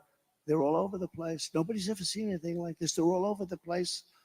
On day one, I will terminate every open border policy of the Biden administration. People are pouring into our country at levels never seen before for any country, not just here. I will totally demolish the deep state, and instead of targeting Trump supporters, our government will get back to fighting the terrorists where they should be. When you start talking about ending every single illegal immigration policy, but yet the Democrats have spent all of that money trying to erase us, then you're going to get exactly what you're seeing right now. You're going to get them running around trying to get foundational Black Americans to stop.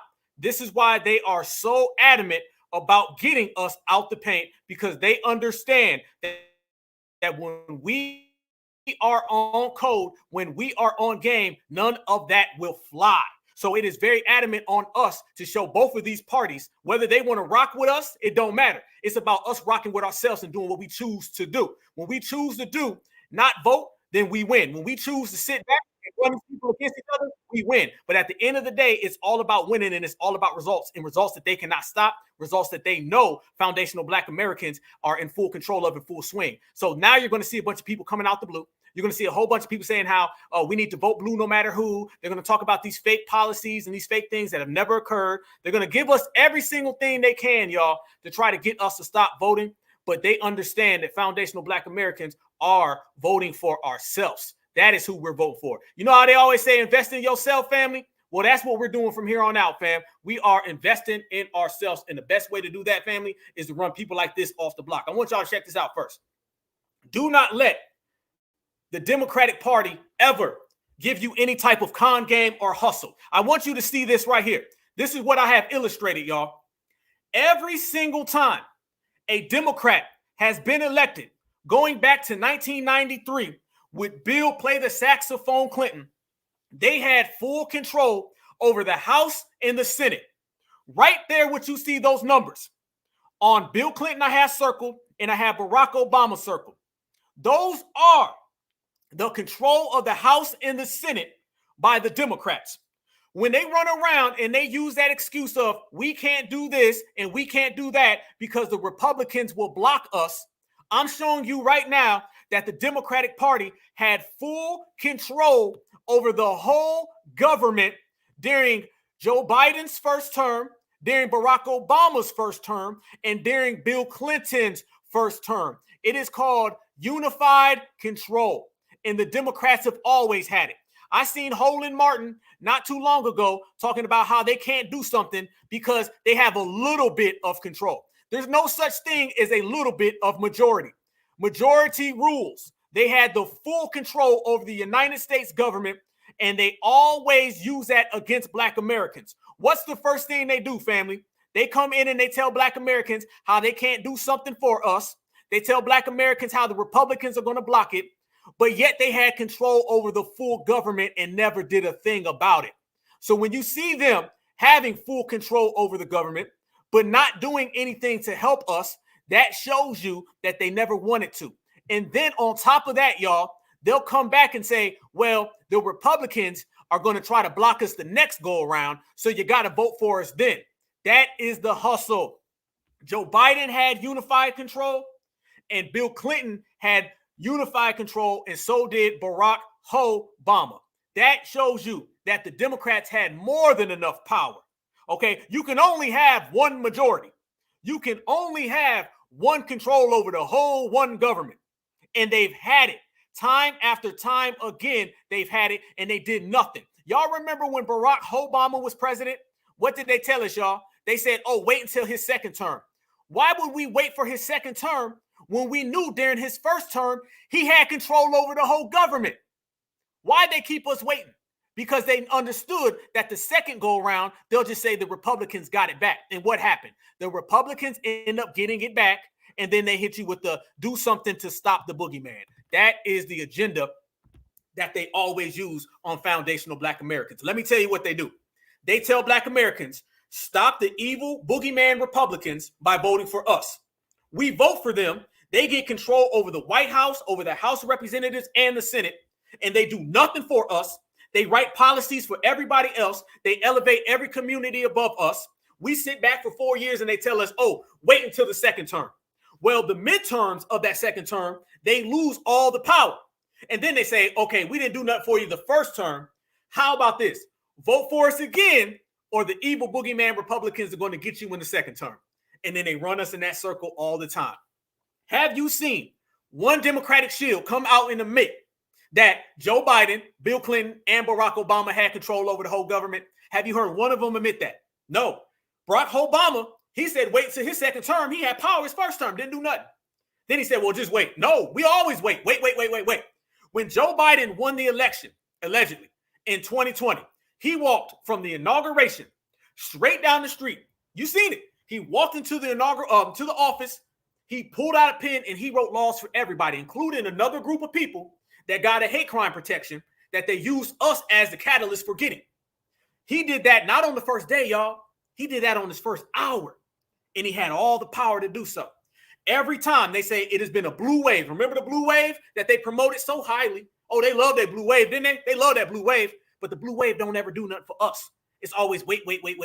So you seen right there in that illustration, the Democrats had full control, did nothing for foundational Black Americans, and then they kept it moving along.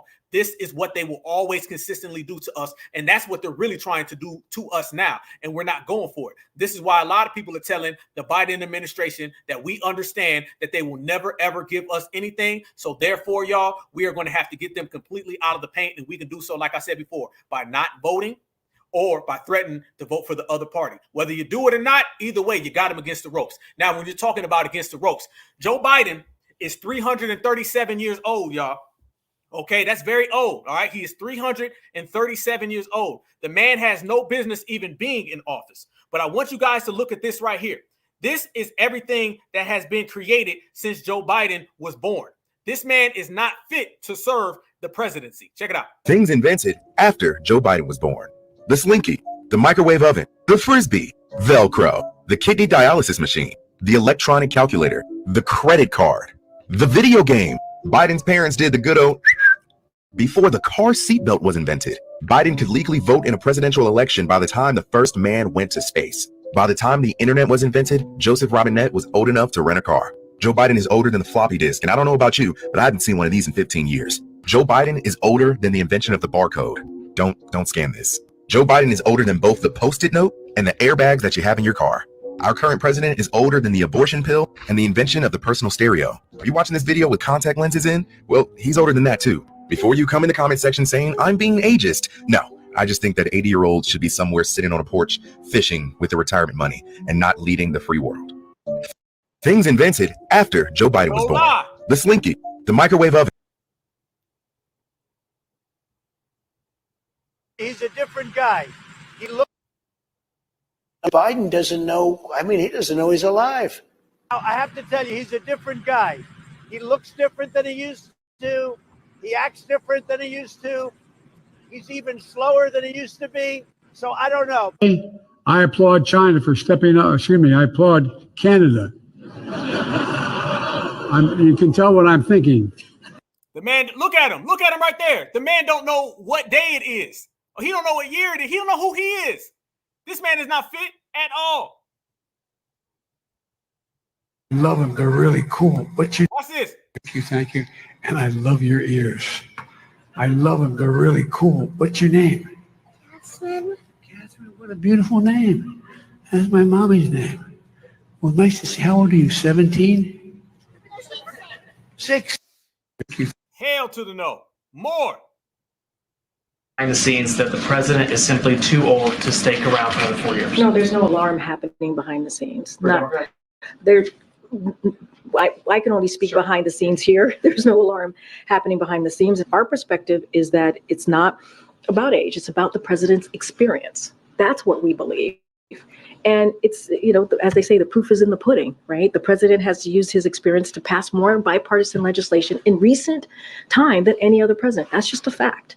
That is something that we have seen this president do, and that's because of his experience. He's been able to manage multiple foreign policy challenges.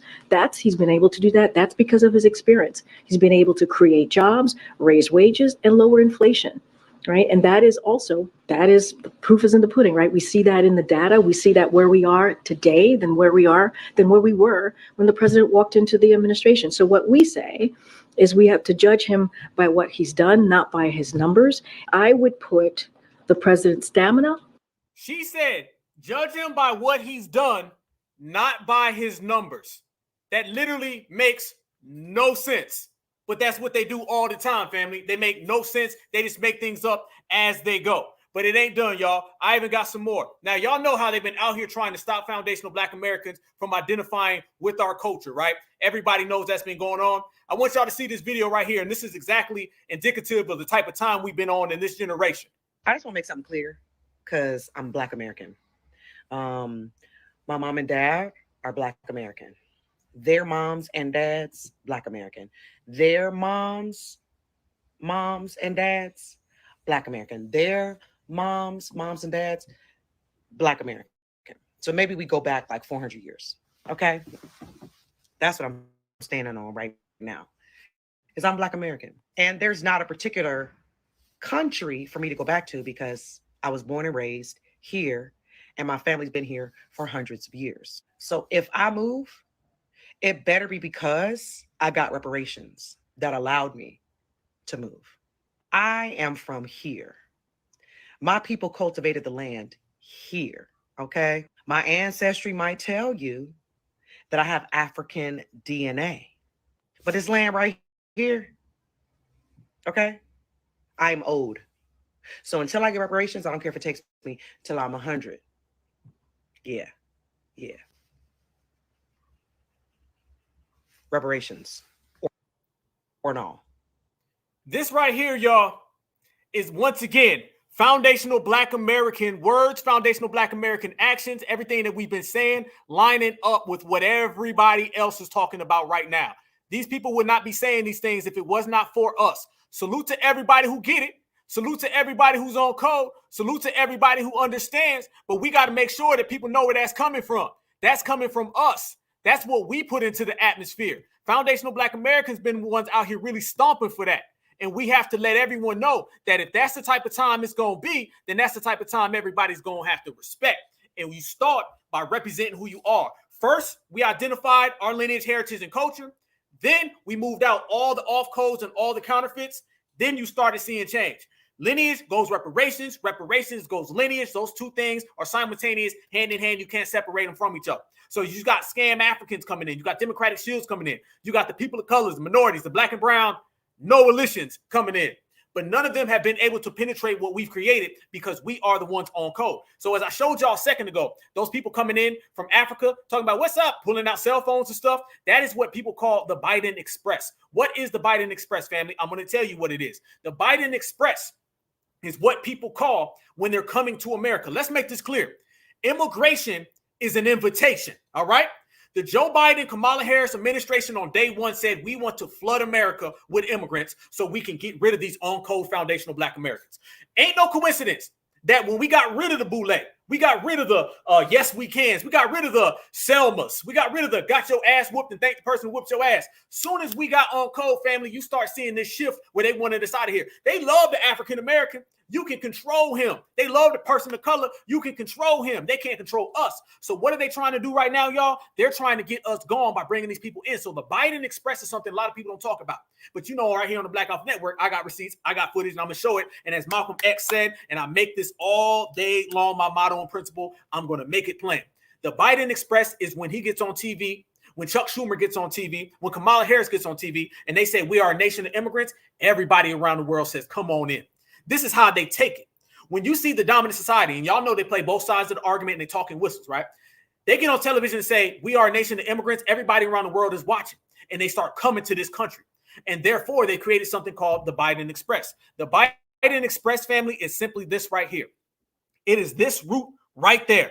It's taking people from West Africa through East Africa, up around Turkey, over the Atlantic Ocean, all the way to Colombia, all the way through Nicaragua, all the way to Arizona. This is the Biden Express. This is what they call it. This is what everyone knows it is. And this is what nobody is talking about, but we know it hand in hand because we see it. These people are boarding the Biden Express and the lid has been blown off. So when you see all of these different races at the border, it's because they're taking the Biden Express. They're coming in from everywhere. We've seen the footage of people from Turkey. We've seen them from Senegal. We've seen them from Zimbabwe. We know about everybody coming in from Nicaragua, from Colombia, from Venezuela. Chicago got nothing but Venezuelans, okay? You got people in New York City that are flying here straight from the Senegal. And they come in with suits on, with cell phones on, with fur coats, with boots, okay? We got to get out of our head the old image of these immigrants being people from war-torn countries who want a better life.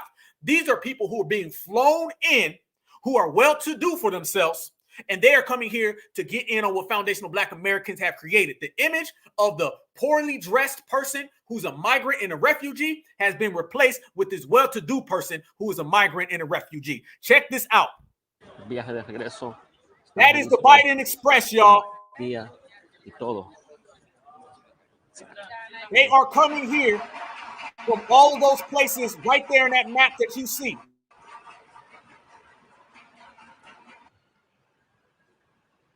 Okay. Don't get it twisted.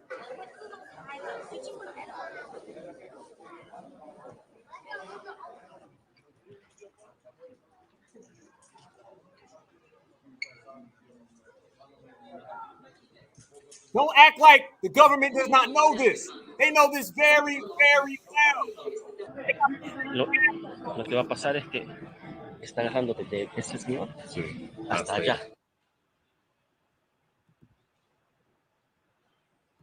There you go.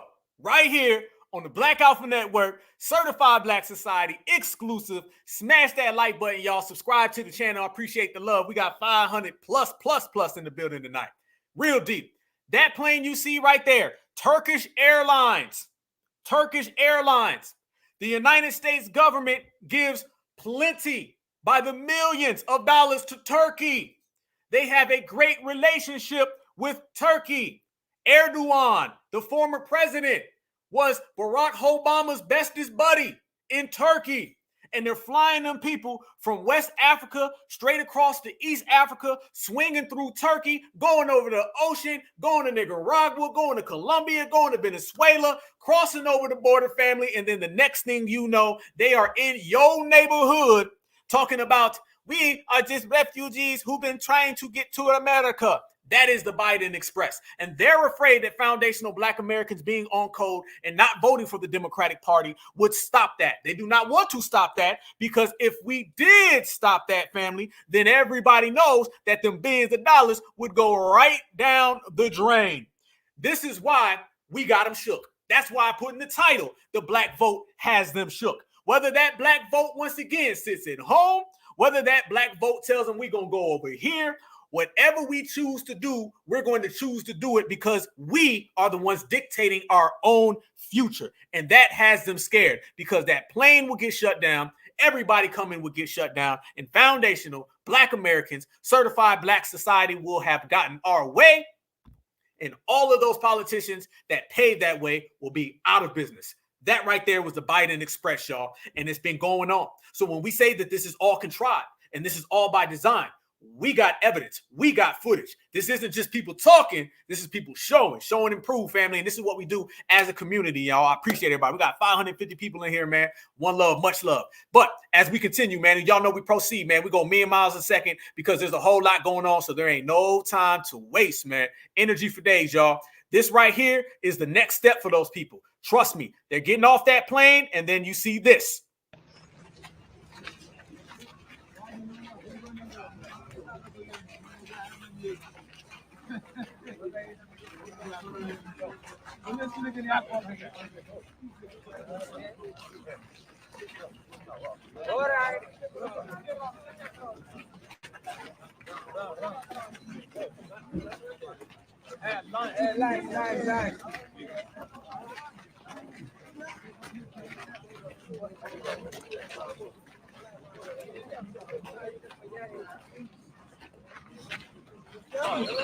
Look how that man dressed.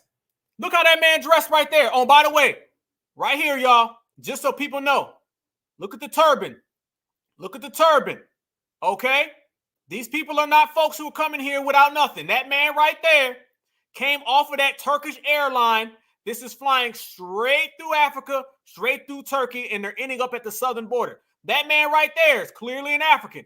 This person right there look like they from Brooklyn. That look like a goddamn Averix coat. They all got bags. They're all well-to-do. None of these people look like they're struggling. These people look like they got it better than the black people I seen suffering in the streets in the cold in Fulton County. All right? These people look better than the Black foundational Americans who I see sleeping in the cold in Chicago, in Detroit, in Charlotte, North Carolina, okay? In Little Rock, Arkansas, okay? These people are well-to-do. So why the Joe Biden administration has all the time in the world to give these people money, to give these people finances, why our brothers and sisters who built this country, fought in every war, and has maintained and sustained the moral backbone of this country have nothing? They want to turn around and tell us to vote. And they don't just tell us to vote for this. They try to shame us for not voting for it. This goes back to the benign neglect And we've actually coined that term, and I'm going to take it a step further and say it's not even benign no more. This is a blatant disrespect and blatant neglect that they've had, and they do not like the fact that foundational Black Americans and the Black grassroots in this generation, in this era, is not going for it anymore, and they are very, very, very, very threatened by the fact that we're not voting for them. So this is what you see all on course. But no one ever talks about these other groups that ain't vote for them. You see, it's one thing if the Black grassroots didn't vote. This is why we got so much power politically, y'all. We have so much power politically because there's this perfect storm brewing right now. What is that perfect storm, y'all? That perfect storm is that foundational Black Americans are on code. We are dictating the political process in this country, whether that be by no tangibles, no vote, falling back, holding our vote, whether that be threatening that we may go look around, independent party or whoever else, or whether we sit back and we tell them, you're going to run them tangibles and them reparations before you even get our attention. But as we're doing that right now, the Biden administration is losing support all across the country. So it's one thing that the number one voter bloc for them ain't messing with them no more. It's another thing, though, family, where these other groups ain't messing with them either. The Democrats are in a rude awakening, and it's about to happen, and it will really take effect if we decrease their vote. All we got to do is decrease their vote. This is what I tell people. It's not about going and voting for anybody else. Decrease the vote for the Democrats, and the Democrats will go down. That's all it takes. All foundational Black Americans got to do is decrease our votes for them by 2%, 2% to 3%. Every single election that is a runoff, a tight race, is decided by no more than 3.5%. We got enough in the Black grassroots, evidently clear by the way everybody's talking like us, walking like us, speaking like us, stealing our words. We got way more than 3% that we can take away from the Democratic Party by us not voting for them ourselves and by us influencing other people. Because trust and believe, there are a lot of people who voted for Barack Obama that ain't going to vote for Joe Biden. There's a lot of people who voted for Joe Biden that ain't gonna vote for Joe Biden. There's a lot of folks that was Kamala Harris 5 years ago. Ain't Kamala Harris no more. They not only see us not voting, they also see we're influencing others not to vote. That is where the power comes from. It's all influence. So all we got to do is decrease the vote for the Democratic Party by 3%, and they ain't gonna win. So they're not only afraid of us not voting, they're also afraid of us dictating others not voting as well. You got 70-year-old folks coming out here saying, I voted Democrat my whole life. I'll never vote again. You got 70-year-old people coming out here saying, I never fought for reparations until this new generation brought it to my attention. Why you think with these task force hearings that you see out in Chicago, you got brothers and sisters in Chicago that's old, and no longer are our elderly brothers and sisters standing outside in the cold voting for the Democrats. Our elderly brothers and sisters are standing in these task force calling out the Democratic leadership for not giving us our proper tangibles. You see our effects everywhere. This is a certified foundational Black American, Black grassroots domino effect, and it's sweeping the whole country. It's sweeping the whole world, and I want my brothers and sisters to understand that. It's not just hip-hop. It's not just R&B where these people follow our lead. They do it socially, and trust me, they do it politically. So they're afraid of the influence that we have in this generation, and they're afraid that if foundational Black Americans stop these people from voting, then you're going to see all of that erasure go out the window. You're going to see all of that Biden Express go out the window, and you're going to see the whole Democratic Party come crashing down straight up, point blank. Now, I got a little more to show y'all, family. This shows you right here. We done already showed the church, family. We got the Black church talking about the Democrats ain't done nothing. We got the Black church out here saying, well, y'all ain't really done nothing for us in terms of reparations. I may not vote for you. We got the Black church out here saying that immigration is getting out of control. They would have never talked like that until we showed up. They would have never spoke like that. Our influence, family, is so damn strong in this country. The Black grassroots leads and everybody else follows. They never wanted this to happen. They never wanted us to be able to influence the whole country with our words, with our statements, with our approach. This is the Democrats and the Republicans' worst nightmare, that foundational Black Americans politically have power, not just by voting, by not voting, not just by not voting, but also influence, not just influence, but with action. And now you're seeing all these other communities that used to be all up on the Democrats. Now they're coming and talking like us. It ain't just the black church, family. Check this out. All of this anti-Joe Biden stuff, you're starting to see a whole lot of used to be Democratic shills, and they like, hold up, wait a minute, y'all ain't done nothing. All of this genocide Joe stuff popping up, all these other groups who were saying Joe Biden did nothing for Palestine, they wouldn't be saying that if we weren't saying that Joe Biden did nothing for foundationals. Everybody is watching foundational Black Americans call out the Democratic Party on their lack of effort, on their lack of policies, on their lack of anything, and now they're trying to duplicate it. So as we revolve around ourselves and as we reject the Democratic Party, all these other groups are doing the same, and it's a beautiful thing. Watch this. 2020. And y'all full on intend to do it again. But I remember all that cheering and celebrating y'all did, applauding Black women for mobilizing and getting people registered to vote and going out and voting blue no matter who, just like y'all told us to, and how we helped get Joe Biden in the White House to keep Donald Trump out, despite the fact that the majority of white men and white women voted for him. I remember that. Y'all insisted that is what needed to happen to keep things from going from bad to worse. And so we showed up and showed out, no thanks to many of you. But then we watched as our rights got picked off anyway, as y'all finally tuned in to just how bad it's getting, not realizing what that means for the Black women y'all spent months and months applauding. Then we cut on our TVs and our cell phones, and we get to watch the live stream genocide of our closest allies, not just as marginalized, oppressed people in the world, but actually people sending us tips on how to survive the brutality in our own country while they're going through theirs. We found out that as funded by the same president you made us vote for and said no more. We're not. Stop. Y'all, you know we got receipts. Notice how that woman right there, y'all, is a zaddy chaser. She is a tap dancer. Just listen to what she's saying. Listen to how she talked. Look at her mannerisms, okay? She was one of those black girl magics, okay? She probably says all these anti-black men things everywhere she go. And notice how she slid in there. Our closest allies, the Palestinians. No. Notice how she said black women saved the election. No. Certified Black Society, the foundational Black American Black grassroots never went for any of that. This same person was the person on Twitter 3 years ago telling us that we better go vote for Joe Biden. But that's cool, because she was wrong. And now she's saying that we were right. But what she's doing is what everybody does. She's jumping on the bandwagon and she's withdrawing her support for the same Joe Biden administration that she just admitted that she voted for blindly. We are, by proxy, making all of these people who voted blindly see now. But what they're seeing isn't what Joe Biden wants them to see. What they're seeing is what we've been saying. Foundational Black Americans have been out here neglecting the Democratic Party. So now it's kind of the cool thing. Now everybody out here wants to go neglect the Democratic Party the same way they've been getting neglected. No, family. That ain't the way the game goes. Everybody now wants to neglect the Democrats the way the Democrats have been neglecting them. But it all started with us. We done made it cool to say we ain't voting for the Democratic Party. We've been making it cool to say no tangibles, no vote. These people right here never said that. They never said that at all. They was the ones trying to get us to go vote blindly.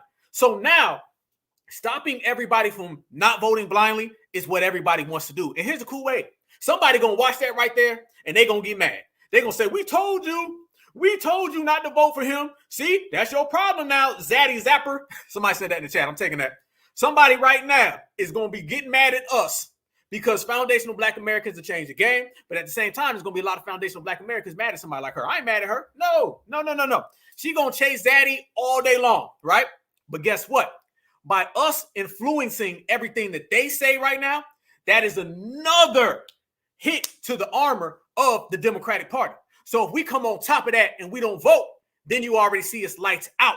So therefore, foundational Black Americans have once again dictated the game. Foundational Black Americans have once again dictated everything. Family, we on the roll right now, y'all. We on the roll. I'm talking about the Black church. The Black church is running around here saying, what have you ever done for us, Joe Biden? What have you ever done for us, Democrats? Now, this zaddy chaser, she running around here saying, what have you ever done for us, Joe Biden? What have you ever done for us for the Democrats? We're literally taking swirlers and making them hop off the Democratic bandwagon. We're taking the Black church, making them hop off the Democratic bandwagon. You add all of that up, and then we don't vote, Democrats are over. Erasure, over. Biden Express, over. So this is why they're scared. This is why they shook. And this is why foundational Black Americans is always winning, y'all. This is how we do things. We got 580 people in the building. Salute to everybody who's in here. Please put where you from in the chat if you just pulled up. FBA roll call, man. Much love and respect to everybody, man. This is what we do over here on the Black Alpha Network, man. We make classics. We put it all on the line, man, but we do it as a family. So if you just pulling in, man, FBA roll call, let me know where you at right now. Let me know where you from. This is a certified thing, man. A family. I love y'all with a passion. Let's keep bubbling, y'all. Let's keep on working. This right here is further proof that foundational Black Americans are influencing everybody, and we are the ones making that democratic plantation go all the way to the ground. This again. We demand better, and y'all are telling us to shut up? It's tired. It's old. Black women and marginalized people at large are tired of fighting tooth and nail for the things you say that you want, but put no energy towards getting. Next time you hear any marginalized person, but especially a Black woman say, I don't want to vote for Biden, we have to look for something better, remember whose blood is soaking the earth. How it's mine and my children's and my neighbors and cousins and family around the world. Remember the role that you played in it. And then you either shut up and help or you shut up and move. All that Black. She thought she was tough, didn't she? Hey, she thought she was tough. She was like, you either shut up and help or you shut up and move. Boy, she mad now. They done pissed off Miss Zaddy. Miss Zaddy, man. Salute to VA, Illinois in the building, man. Kansas City, I see you. Philadelphia, I see you. One love, Jacksonville, Florida, I see you. St. Louis, I see you. East St. Louis. Yes, indeed, y'all. We in here thick right now. 600 plus people. We are bubbling, and it don't stop, y'all. Florida all day long. DMV all day long. I want y'all to notice a couple things she said. This proves our point. We don't just say things. Notice how she starts saying people of color. She gives all of us the typical same old rhetoric. We're not making up the type of individual that this lady is. We can see right here by the way she's talking, y'all. We see the type of person she is. She starts saying all of your typical Democratic shields. That is a Democratic shield talking. That lady right there was one of those people saying Kamala Harris was so Black and we need to vote for her because she's the first Black woman vice president. That's who she is. She said people of color. She's talking about the Palestinians are our allies, marginalized people. She's using the same talking points the Democrats use. So you see, she is a Democrat, but yet she's falling out of favor with the Joe Biden administration, all because of us. And I see you, Tampa, in the building. Yes, right there. Yes. Hold on. Let me catch that. Oh, whoa. Right there. A Black Karen. That's what she is. That is a Black Karen. We got Black Karens jumping off the Joe Biden Democrat bandwagon. And it's all simply by us just speaking the truth. That's it. Our power does not look like everybody else's power because ain't nobody else like us. That's what it is. The reason why foundational Black Americans are able to do what foundational Black Americans have done is because we are different. They may not want to hear it. They may not want to admit, accept, or acknowledge that we are different, but everything has been shown through the proof and through the evidence that we are different because we make changes without even having to break a sweat. Foundational Black Americans say we ain't voting. Now everybody say they ain't voting. Foundational Black Americans say we reject the Democratic Party. Now everybody else want to reject the Democratic Party. And this ain't even the election yet. So what happens as we move closer to November? It's really going down then, y'all. But listen to some of the words she says, y'all. Listen to it. You can tell that this is a Black Karen, and now we got them jumping off that ship. Black women and marginalized people at large. Marginalized people are tired of fighting tooth and nail for the things you say that you want, but put no energy towards getting. Right there, y'all. Tooth and nail for things that you said that you was going to give us, but you didn't. Nobody said that until FBA. Next time you hear any marginalized person, but especially a Black woman say, I don't want to vote for Biden, we have to look for something better, remember whose blood is soaking the earth.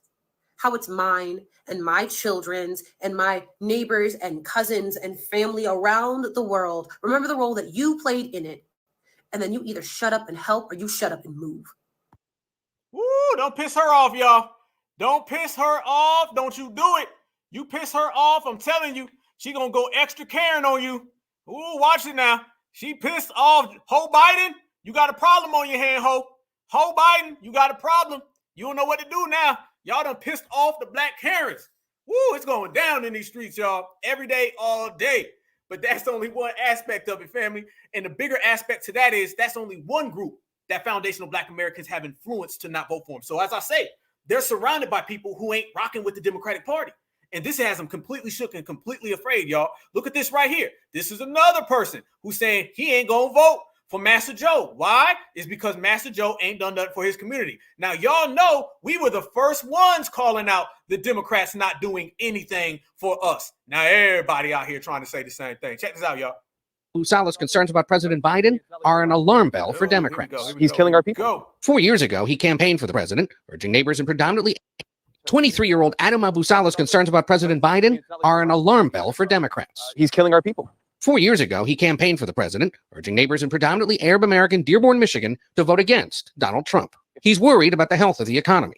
But now, as the administration continues standing by Israel's deadly attacks on Gaza, Free, free Palestine! Free, free Palestine! Abusala says he and his community can no longer support the president. The same way that they're being silent right now in the face of injustices, we're going to be silent in November 2024. The domestic policies that President Biden has achieved have been nothing short of phenomenal. However, you cannot... Wait. Did he not just sat there and say, family? He said the same way they've been silent during our injustices is the same way we're going to be silent during the election. That sounds completely like the tethered version of no tangibles, no vote. The same exact thing. I'm telling you, they're taking our political talking points and they're remixing them and they're saying them back to the Democratic Party. If a foundational Black American sat here right now and said, y'all ignore the injustices towards us, so we're going to ignore you on election day, everybody would act like that's such a dreaded thing. They'd send out every single Democratic shield they could find. Broken Buck, Kari Sellers. They would send out Holland Martin. They send out Vanessa Jones. They would send out Angela Cry. They would send all of them out and say how we needs to vote. That man said the same exact thing just from his community's aspect. But his community stole that from our community because our community was the first community to call out the Democrats. You got a problem on your hand, Joe. And that problem is all FBA influencing the world. Overlook the genocide that's taken place. Holding Michigan is key to a Biden victory in 2024. 146,000 Muslim Americans voted here in 2020, with nearly 70% nationwide going for the president. But Abusala warns the anger here could cost the president the election. So then what will the people do? Stay home? No, we're going to go vote, but we're going to keep the top of the ticket empty. You would skip voting for president in 2024? Yes. Even if it meant Donald Trump might win the presidency? If you were to tell me that my vote would be the vote whether Biden wins in Michigan or not, I will still not vote for Biden. It's that much of an issue for you? Yeah, my people. Stop, family. That's us, family. Come on, y'all. That's exactly what I was saying right there. That guy tried to hit him with the, wait a minute, you going to let Trump win? And then he said, well, shit, if that's what it is, that's what it is. Ain't that what we've been saying? That's what we've been saying. We've already seen what a Donald Trump administration looks like. They can't run that on us. See, what they want to do is hit us with the, well, y'all know Donald Trump's going to be bad. Last time I checked, everybody right here lived through the Donald Trump administration. So the what ifs, the boogeymans, what could happen, that ain't scaring the FBA. You cannot scare us with Donald Trump. You cannot scare us with Donald Trump. We don't give a damn about Donald Trump. We seen the Donald Trump administration. We seen the Joe Biden administration. What we can all agree on is one wanted to close them goddamn borders and the other wants them to open and have a goddamn Biden Express that comes straight to your living room. So what's the difference? Foundational Black Americans have seen both sides. We seen Joe Biden. We seen Donald Trump. And for us to say we'll sit back and vote for neither one of them, it doesn't do anything to us. If we sit back and say we're not going to vote for either one of them, it does nothing for us. We good. Why are we good? Because at the end of the day, we know that the power lies in us. That guy right there said exactly what we've been saying, family. The same exact thing. You're right. Yes, indeed. Trump does not at all frighten us. We understand that you got supremacy here, you got supremacy here. But if supremacy right here is going to stop all these damn tethers, then we're going to sit back and let it play itself out. We're not scared. You're not scaring us. The scare tactics are done. What we said, family, we got rid of all the emotion, and now we all about business. It ain't never nothing personal. It's all about business. That's what politics are. Politics is business. Salute to Dr. Claude Anderson. He said it right then and there. We're not telling you what we're going to do. You're going to find out what we did the day after. When they start looking back at them poll numbers and say, damn, Black Americans didn't come out like that. Damn, Black Americans sat this one out. Damn, they wasn't playing when they were talking about no tangibles, no vote. They said no tangibles, no vote, and they waited for no tangibles, no vote. When you see that all occur, family, and when they see all that occur, everything Dr. Claude Anderson said came true. It's going to just take us to do it. All right. It took this generation to show up and start listening to our master teachers. Too many people was hearing, but they weren't listening, or they was denying, or they was following everybody else. We started listening to what our master teacher said. Our master teachers gave us game. Our master teacher showed us the way to go. Dr. Claude has been kicking that political power for years. That segment was in 1990. He was saying it before then. And who knows? It took until 2020 plus for us to come pick it up. But we done picked it up. We done polished it off. And that's what's got everybody scared. So let's add that to it, y'all. The tethers are jumping off the Democratic bandwagon.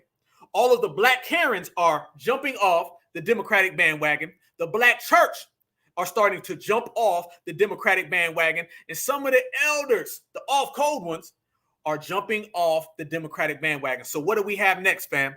Oh, I got something for you. Oh, I got one for you, family. Oh, this shows you. You know I got receipts, family. I found this one. I had to really do some research and catch this, but I caught it.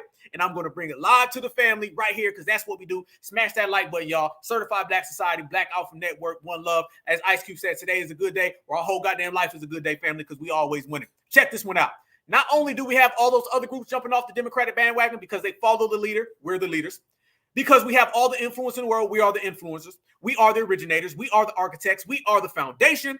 Man, y'all know we got the moisture-crats. Y'all know about the moisture-crats. Y'all know, I'm talking about the Skittles. We talking about the goddamn rainbows. We talking about the bag of goddamn Starbursts. All of them. They are getting to the point where they're taking our talking points and they talking about perhaps not voting for Joe Biden. Oh, yes, we got it made up in here. Family, watch this right here. This shows you a brother talking about how he ain't going to vote and how he's questioning the Democratic Party.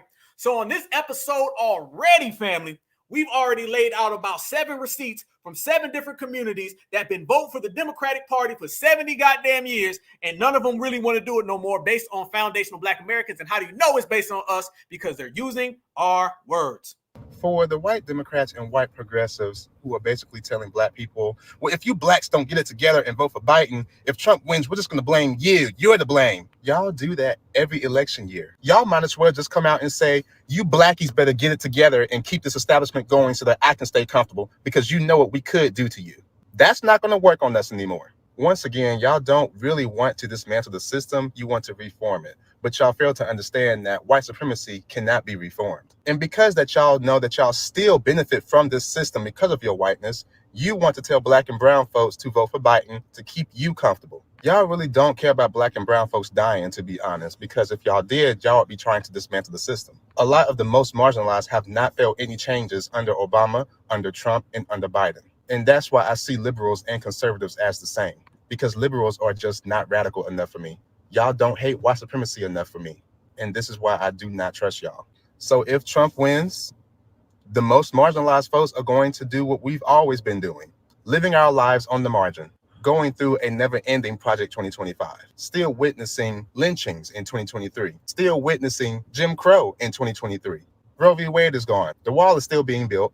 Cop cities being built. But since the fascism is going to affect y'all and your whiteness, now y'all are in distress. So you're either going to dismantle the system that y'all benefit from, or just shut the fuck up. Keep it cute or keep it mute.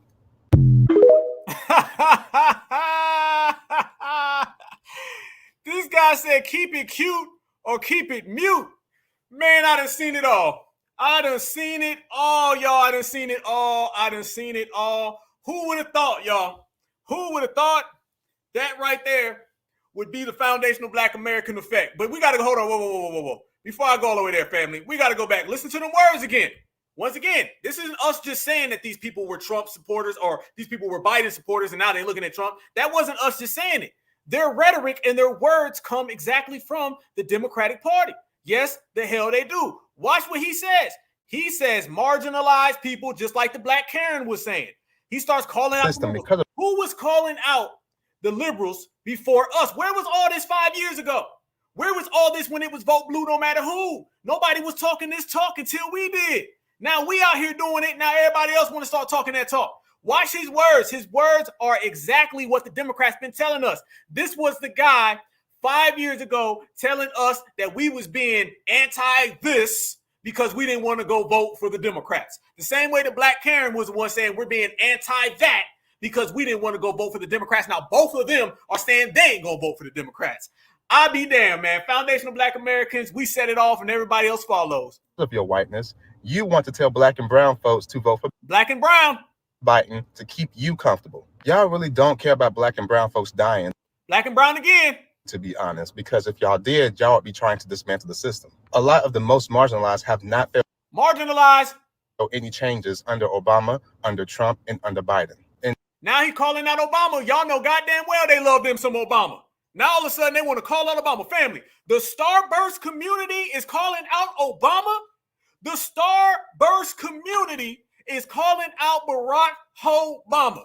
Come on. You know that is a certified foundational effect. He wrote all those laws for them. He elevated them above us, and they still not satisfied. The same way these immigrants are saying they're not going to vote for Joe Biden. Joe Biden is out here giving these folks stimulus packets. He's giving them resources. He's giving them tangibles. He's giving them 5-star hotels, and they're still not voting for him. You got some problems, man. And that's why I see liberals and conservatives as the same, because liberals are just not radical enough for me. Y'all don't hate Washington. You see them both as the same. We've been the ones saying two heads of the same snake. Supremacy enough for me. And this is why I do not trust y'all. So if Trump wins, the most marginalized folks are going to do what we've always been doing, living our lives on the margin, going through a never-ending Project 2025, still witnessing lynchings in 2023, still witnessing Jim Crow in 2023. Roe v. Wade is gone. The wall is still being built. Cop cities being built.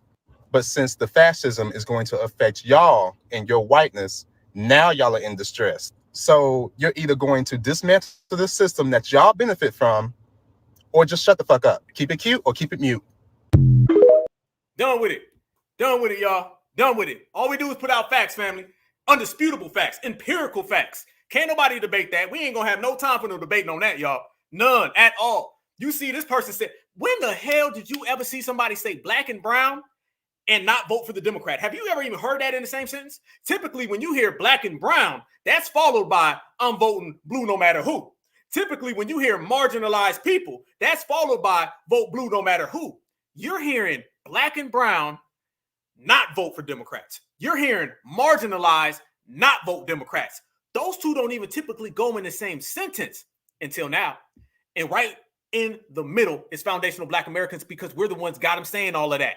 Everything that dude said right there, that was mixed up. That was foundational Black American words, foundational Black American talking points mixed in with ex-Democratic Shield talking points. But like I said, we have made it cool to not vote for the Democratic Party. We have made it cool to be the ones who press against the Democratic Party. And this is why you're hearing that right now. Family, it's a crazy game. A crazy ass game, and it's apparent that we are in the front row controlling everything. They don't know what to do about it, and we're going to continue to keep it on that level. So they can come around and tell us all these things that they've done. We're going to point out things that they haven't done. They can come around and say all these black and brown coalitions and all of that, but apparently a lot of folks from the black and brown coalition ain't voting Democrat either.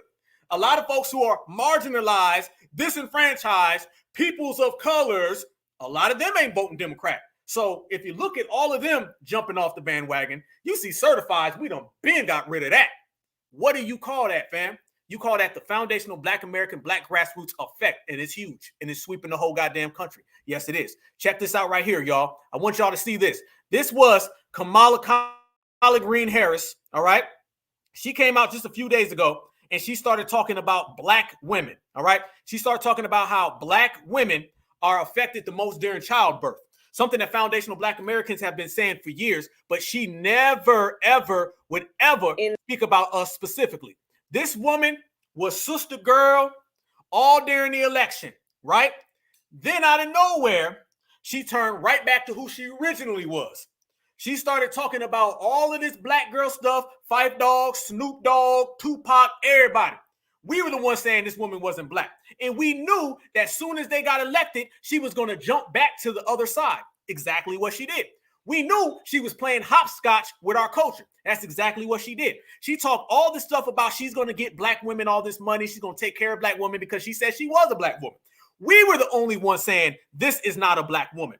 Now election season roll around, and now she's talking about black women again specifically. This is what they do, y'all. They always got some type of hustle, but we've been calling it out, and watch the way this ain't working. In one of the wealthiest countries in the world, the United States of America, we have the highest rates of maternal mortality. That Black women in our country in this era are 3 times more likely to die in connection with childbirth. I think it's inexcusable. It certainly shouldn't be that way. And what I really want us to do is just make sure we are talking about it. We have been fighting for states to expand Medicaid coverage. We need all the states to sign on, and we need to let moms know that they're actually entitled to Medicaid coverage for up to 12 months of postpartum care. And that's one of the things that we need to get the word out. We also set up a hotline for mothers to have support in terms of emotional and mental health. So I'll give you that number, and let's make sure we get that out also. It's 1-833-TLC-MAMA. And hey, notice now she said mama, right? You notice that, right? You see how she threw that in there, right? TLC, mama. TLC. All right, yeah. This ain't T-Ball's left eye and chili. All right, stop playing. And she gonna say mama. She don't call her mama. Quit playing, trying to use our lingo. That go back again. Collard greens. What's up, dog? How you doing, Snoop? I was listening to Tupac in high school, even though I'm way older than him. Yeah, same game, family, and we've been the ones calling it out. Hosting it and shouting it to the hills. So that moms know that we support them, that we want to make this better. Let us all work together, and I know we will make a difference. Okay, cool. Now, family, check out the shields that were in this post, y'all. I want y'all to see it. I know they did not take me all the way back to the front. Hold on, y'all. You had a whole gang of shields that popped in that post right there, y'all. And they was mad. They was like, man, how dare you say that Black Alpha? She done did all these things for Black women. No, she ain't. She, I'm telling you, because all they do is they point to a bunch of invisible things. They can't really point to anything that's significant that the Democratic Party has ever done. So they just make things up. They just make things up, and that's all they ever do, and that's what they will continue to do when it comes to us, fam. They'll just make things up because they can't present nothing that is factual. That's why we say the term tangible. Tangible means something that you can touch, something that you can feel. The reason why we got to say that is because they've been giving us a bunch of invisible things. Check this out, y'all. Now, salute to all my certified brothers and sisters who were in here and who were regulating, y'all. Regulating, letting people know. But check this out. Some guy, I don't even know who this guy's name is, T3. All right, well, he a Democratic shield. He comes in, he says, let's not lie. That's what he said. I said in the post, I said, she ain't talked about Black women for 3.5 years. Now, all of a sudden, she want to start talking about Black women. This man says, that's a lie. As a matter of fact, I said she hasn't spoke specifically about Black women. And he posts this for me right here. This is his rebuttal. And you know he can't stand one-on-one with Black Alpha Network. Check this out. VP Harris holds first ever cabinet meeting on the Black maternal health crisis. Okay, that's not speaking about it, family. That's a goddamn meeting in the background. Okay. VP Harris hosts roundtable on Black women's maternal health. And I guarantee you every Karen that you could find was sitting at that damn roundtable. Y'all remember that picture that came out when she had all them W's at the counter with her and there was no sisters? Anytime they say they hold a roundtable for us, guarantee you we ain't there. They have reparations panels for foundational Black Americans, and ain't no foundational Black Americans there. They have hate crime protection panels for us, and everybody is there except for us. So miss me with the roundtable, miss me with the conference, miss me with the summit. All of that is capped, all of it. And then he tried to pull this out on me right here. Check this out, y'all. Black women in our country are 3 times more likely First off, to die. You can barely see the goddamn thing. Watch this right here, y'all. This man pulls this out, and he's trying to, I guess, make a point that she spoke about Black women specifically. Tell me, y'all, is this specific, or does she include every other group in the world and mixed it in with our sisters?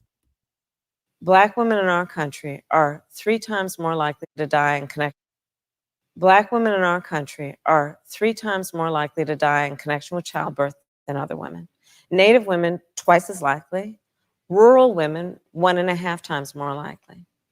Rural women? Whoa. Let me see if I got that right. I thought this guy said it was specific. I thought he said that she spoke on Black women specifically. Sounds like I heard a bunch of and others right there. That sounds like rural women. That ain't even a goddamn demographic. She says Native women. They can never speak about us specifically. It is a rule. If your ass talks about black people specifically, they will cancel you from politics. Watch it again. Likely to die in connection with childbirth than other women. Native women, twice as likely. Rural women, 1.5 times more likely. And part of the issue, especially when it relates to Black women and Native women, is that they walk into the hospital or the clinic or the doctor's office and they're just not taken as seriously. And so the work that I've been doing is to really lift this issue up, because I think we should all agree with those statistics and knowing that we have some of the worst outcomes for maternal health and mortality of any so-called advanced nation.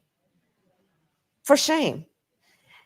Notice they put the camera on the black person. And I'm going to say black person because I doubt if that's a Black American woman. That don't, family, do y'all see tether? That look tether real quick. See what I'm talking about? She says that she's speaking on Black American women. She throws in rural women, whatever the hell that means. That sounds like Kabbalization that Tiger Woods was talking about. Don't nobody know what the hell that means. And then they put the camera on what looked like to me a tether. Family, does that look like Fleedman forehead?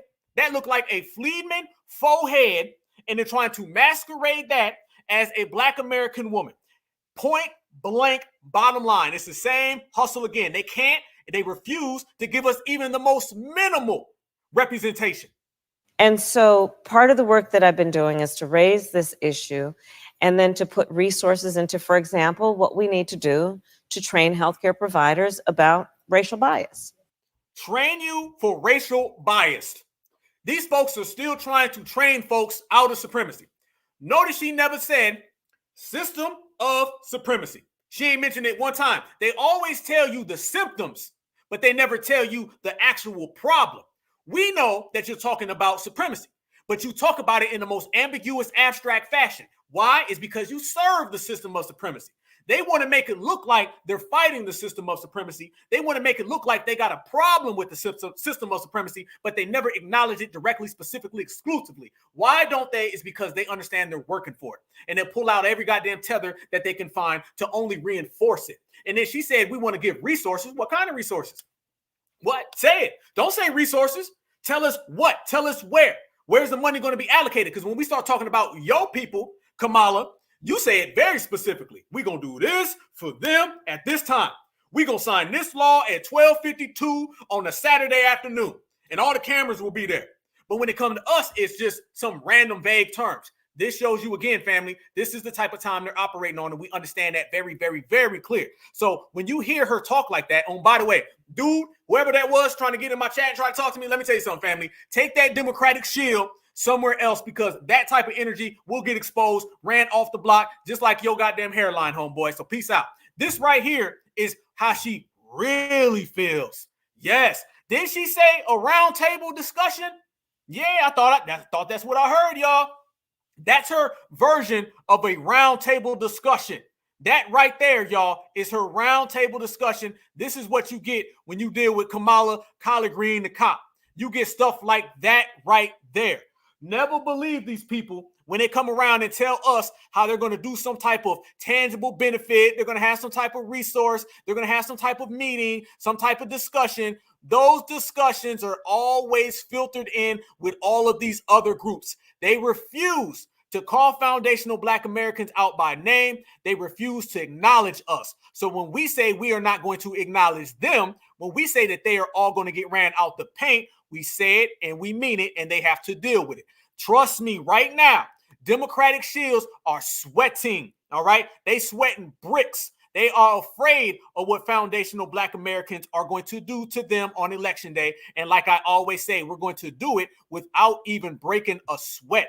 They know that the erasure will not be able to press forward. They know that we are not going for it. And they know the minority coalitions and everything else that they're trying to put in front of us is just talking points that we will knock completely down and out the way. So we see everything that she was trying to hustle us with. We see everything that she was trying to run on us, and we are not going for it. Never, not at all, y'all. This again proves our point. If she can't even get off that simple lie like that, she can't even press forward with a simple little hustle and con game like that. The con games ain't working. What do they got to do next, y'all? What's their next plan? What's their next hustle? They ain't got none. They running out right now. That's why the Democratic shields ain't really popping up like they thought. You feel me? How many times you see these Democratic shields even out here like that? They know they can't come in our spaces. They can't come in our time. They can't come in our presence because foundational Black Americans run the yard. And when you start talking about running the yard, that means that they got to not only come up with fake talking points that they can't deliver on, they got to try to stop us from voting in different areas. Family, what would be a Democratic shield if you were not talking about holding beep, beep, beep Martin? Watch this right here. This is a panel of a bunch of Democratic shields literally terrified that the Black grassroots vote is going to put them all out of business. All right, all of them are going out of business. I always tell people, the Black grassroots, we put all of them out of business. If you do not vote for the Democratic Party, the Black Democratic shields are all out of business. They have nowhere to go. They have no options. They cannot function. Their number one job, and the reason why they get subsidized, the reason why they got to try to infiltrate our spaces, the reason why they got to lie and cape for Massa and Zaddy is because they have to get us to return to that plantation. If Black folks leave the Democratic plantation, then Roland Martin and all these people are going to get a pink slip. Roland's already been fired about 6 or 7 different times. Why has he been fired so many times, y'all? Roland's been fired because we quit voting for the Democrats. And all these people understand that. So as we continue to bring down the Democratic plantation, the more we do that right there, family, the more the Democratic shields are going to be put in that Democratic COON unemployment line. The unemployment office for all the tap dancers, all the zaddy chasers, all the butter biscuit banjos is filling up. And by the time we get to November, they're going to have to go get a whole nother goddamn building because we done put that many coons out of business. Don't vote for the Democrats. Shields have nowhere to go. And this is why they're so afraid, family. This is why they're so afraid. Watch these folks right here, family, come up with every single problem. Nothing they say makes any sense, and nothing they say adds up. President Joe Biden's election race problem. Watch how they're trying to make excuses, but I want y'all to look at their faces, fam. What do I always say, y'all? What do I always say right here on the Black Alpha Network? Oh, let me run it back real quick. Y'all got to see me on this one. Don't I always tell you, when Democratic shields are showing their goddamn teeth, they win it. When they doing all that kiki and ha-ha and they smiling, they win it. When you see them looking like that right there, that means they're scared. They're scared. They're depressed. They don't know what to do. They are very, very out of form. This right here is the Democratic shields shook. And why are they shook? Because they have no goddamn answers. Watch the way that they are coon depressed. And that coon depression is going to put them in the coon unemployment office, and foundational Black Americans and the Black grassroots will be the ones responsible for it. Having this conversation in 2018, I was talking to a brother. He owns several businesses. And he said, I didn't vote for Trump. But man, I'll be honest, that tax cut has put about $500,000 in my pocket. I said, I get it. I said, but the question is this here. Is this about your pocket, or is it about Black people being savagely destroyed left and right? And he said, what do you mean? I said, well, and we were talking about examples then, but I'm bringing it present day. How is it I could never, ever consider supporting Trump over Biden? How could I never consider voting for a third party in this race? How could I never consider that? Because the week after Buffalo, when 10 Black people were slaughtered in a grocery store, a bill was put forth on the floor that called out white nationalism, white supremacy. Every Republican voted against it. Stop. How come nobody passed that bill when it came down to the Democrats having control over the whole damn government? Notice how he skips over that. Notice how Holden never talks about Chicago. Notice how Holden never talks about the Democrats having the majority. They only talk about when the Republicans can shoot something down, but they don't ever talk about when they got unified power to where the Republicans can't do that. Skipped right on over that. And they depressed right now the fact that we calling them out. That type of rhetoric, that type of lingo, and that type of discourse does not fly in modern day politics. Foundational Black Americans are holding them accountable at every door. That part. Every Republican except one. Student debt relief. Even though 3.5 million people have had student debt relief, and it's been $127 billion. So when I look at a multitude of issues, and I look at 9 nieces and 4 nephews, and I look at parents, dad 76, mom be 76 in about 3 weeks, there is no way in the world I can legitimately say I am for Black people and support a person and a party that is doing everything they can to decimate Black people. Today's Republican Party supports Ed Blum and getting rid of affirmative action. Yes. It was 16 Republican attorneys generals the week after Supreme Court decision. They sent to law firms saying your programs, your fellowship programs, they might be unconstitutional and illegal. They're targeting corporate America. They're targeting jobs programs. They're targeting HBCU initiatives. Every single initiative, they're targeting Black venture capital funds, the Fearless Fund in Atlanta. So you think for a second that I would even consider these people who are so virulently anti-Black? The same poll we're talking about, in that particular poll, white voters, white conservative voters said in the same poll, 58% of them said that Blacks and other minorities were getting advantages because of their color. 67% of Democratic voters said whites were getting advantages because of their color.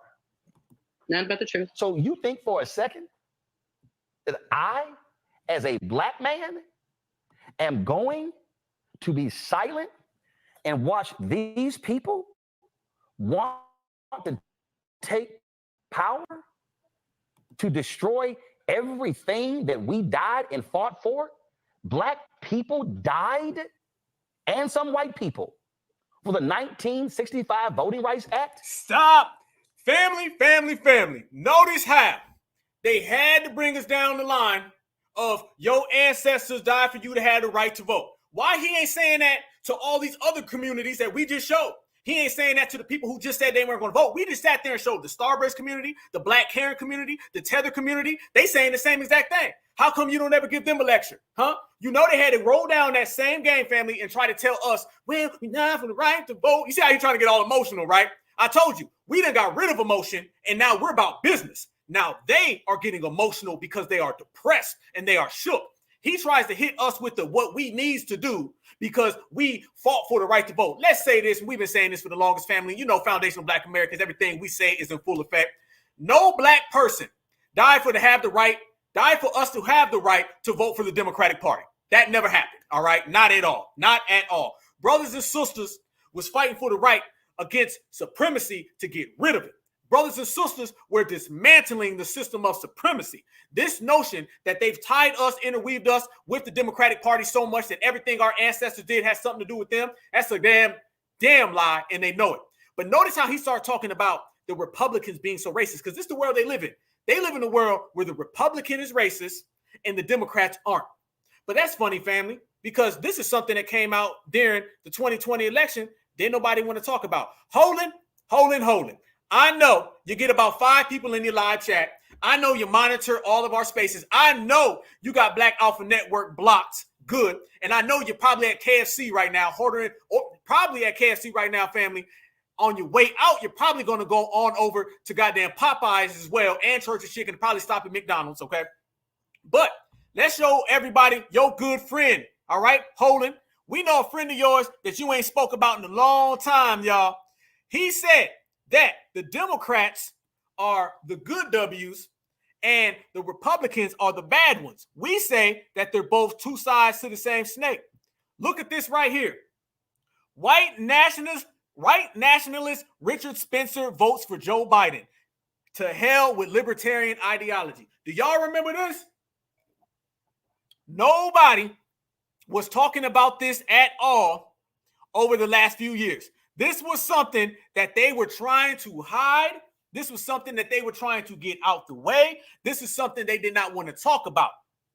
Richard Spencer, the same one that sat there and talked to Holden Martin, and Holden Martin was saying, I'm a man first. I just had too much Pizza Hut today. That same Holden Martin that wouldn't say that he was black and kept saying he a Christian, kept saying he a man, and was getting G-checked by Richard Spencer, didn't have none of the smoke for Richard Spencer that he has for the black community. That same Richard Spencer voted for your boy, Joe Biden. As a matter of fact, again, you know what the crazy thing is, family? I'm going to tell you what's crazy. What's crazy is that Roland Martin and Richard Spencer voted for the same presidential candidate. Oh, yes, they did. He said it right there. Richard Spencer and Roland Martin both went into the voters' booth, pulled that goddamn leather, and voted for Joe Biden. What does that tell you, family? That tells you right there that the jig is up. You cannot run that game on us, family, and we now are in the control we speak about. White nationalists. Richard Spencer voted for Democrat president nominee Joe Biden, according to a Tuesday photo on Spencer's Twitter feed. Yes, on his actual Twitter feed, he showed people that he voted for him. Right down here. Since everybody wants to play this game where the Republicans are the racist ones and the Democrats are the good ones, and we've been the main ones saying that they're both supremacists. Supremacy knows no red and blue. Supremacy knows no conservative, no liberal. Conservative and liberal both mean supremacists.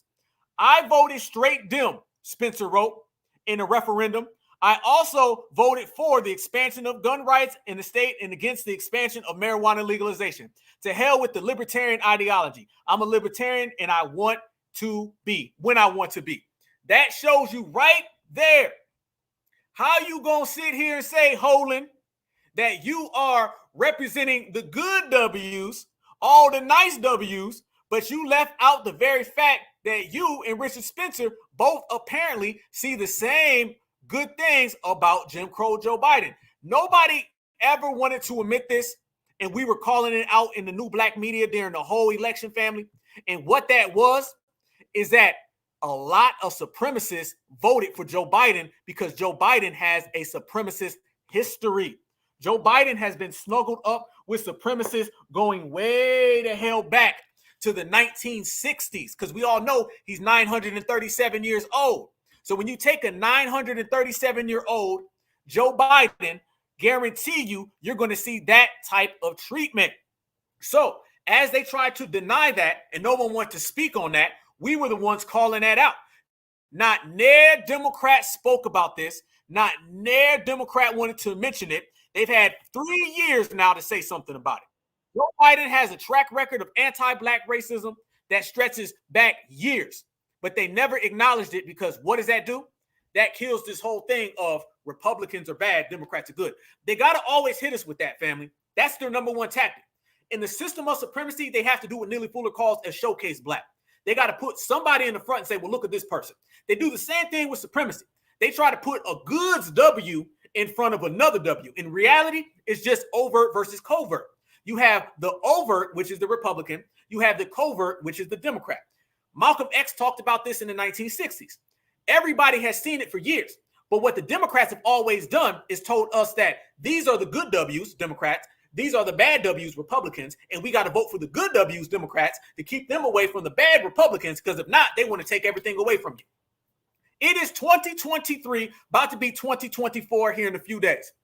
And they are still trying to tell us that they're going to take us back to Jim Crow. They're going to take us back to slavery. They're going to put us back in chains. Family, they're going not 60 years in the past. They're going 500 years in the past just to get us to vote. And then when they use all your ancestors' pain and suffering against you, they get you to go vote for every single policy that they present. Not one of them is for you. They'll come around and hijack Breonna Taylor protests, Ahmaud Arbery, George Floyd, and still not give nothing to our community but a goddamn statue that nobody asked for. This is what the liberal thinks. And we've been calling it out in this era the same way Malcolm X was calling it out in his era. Look at this right here, y'all. I want y'all to see this. This is Ann Coulter, the Republican Ann Coulter, and this is Anna, whatever the hell, from the Young Turks, all right? The Young Turks is a super liberal news network or whatever the hell they want to be. This is what the Democrats don't want you to see. Ann Coulter is supposed to be the anti-black Republican, and this Anna lady is supposed to be the pro-black liberal. I want you to see how Ann Coulter is actually sticking up for us above immigrants, while the liberal, okay, the good, nice liberal that we're supposed to get told are the nice ones who love us, watch how she favors immigration above us, and she says that we should just work harder. Watch this right here, family. This shows you your modern day liberal versus a conservative, and what you find out is they are both on the same page. Before Congress from LA communities where Black witnesses were going in saying, my kid applied to the local McDonald's, they wouldn't hire him because he didn't speak Spanish. It is mostly Black communities that are being overwhelmed with illegal immigrants. In a free market, of course, there will be competition for certain jobs, right? And so the most skilled worker is likely to get that position. Being bilingual is a skill. You're able to communicate. And I get it. If you're not bilingual, it makes you uncomfortable. You're not as competitive. But guess what? You know, we live in a country where you have all the resources at your fingertips. You can learn a language for free online. And so... Whoa. That right there is what we're talking about. Notice that the Republican lady said immigrants are taking jobs from Black people, and Black people cannot get jobs because they can't speak Spanish. And the liberal lady, who's supposed to be the goods ones, the nice Karens, according to Joe Biden, according to Holden Martin, according to Vanessa Jones, she comes in and says, Black folks, deal with it, and you need to learn Spanish online. One more time. Testimony before Congress from LA communities where Black witnesses were going in saying, my kid applied to the local McDonald's, they wouldn't hire him because he didn't speak Spanish. It is mostly Black communities that are being overwhelmed with illegal immigrants. In a free market, of course. Now notice she got a small applaud. Notice that, family. They didn't really applaud her like that. They didn't really give her the proper applause. Now watch when the liberal starts talking and she starts speaking down on us. Notice how then all of a sudden, family, the crowd starts cheering. There will be competition for certain jobs, right? And so the most skilled worker is likely to get that position. Being bilingual is a skill. You're able to communicate. And I get it. If you're not bilingual, it makes you uncomfortable. You're not as competitive. But guess what? You know, we live in a country where you have all the resources at your fingertips. You can learn a language for free online. And so enough with the... You hear the difference with the applause, right? You can see it right there, y'all. That shows you how they really feel. The days of the Democrats are the good W's, the Republicans are the bad W's is over.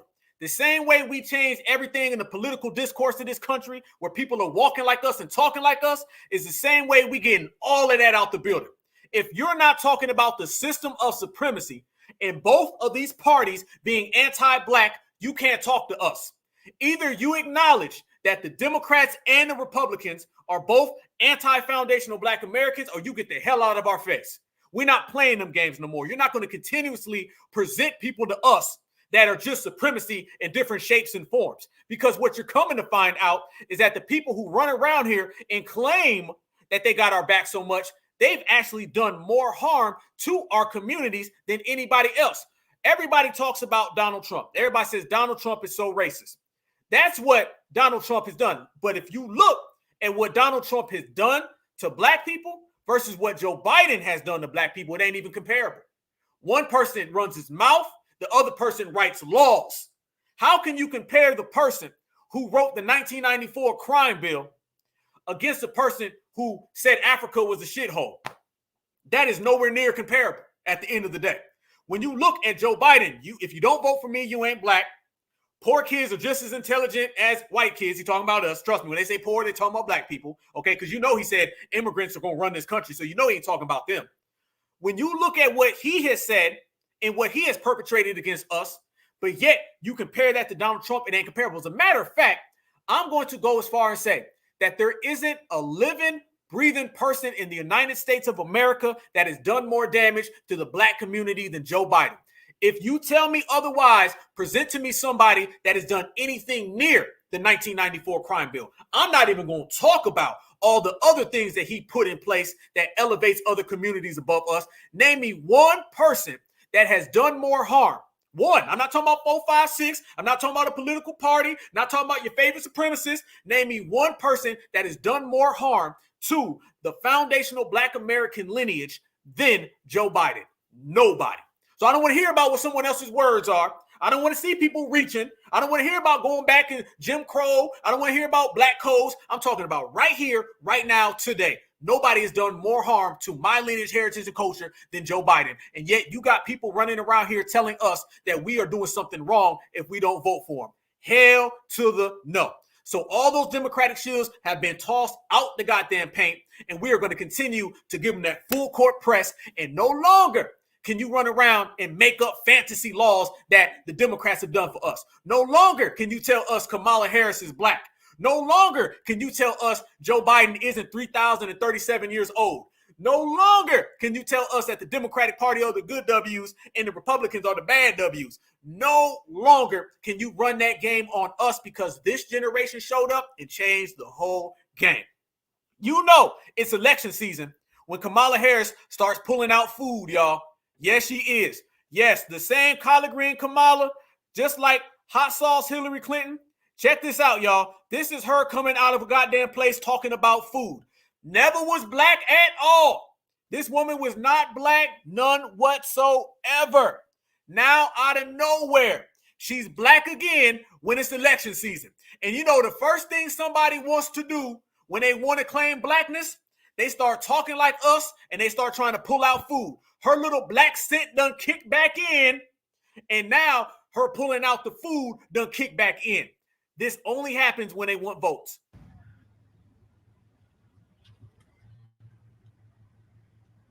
Look at her leaving this restaurant.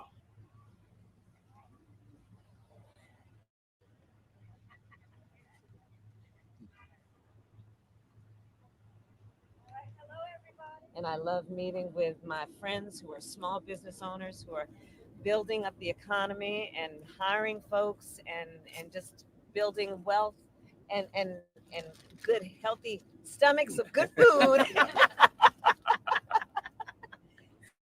and good, healthy stomachs of good food.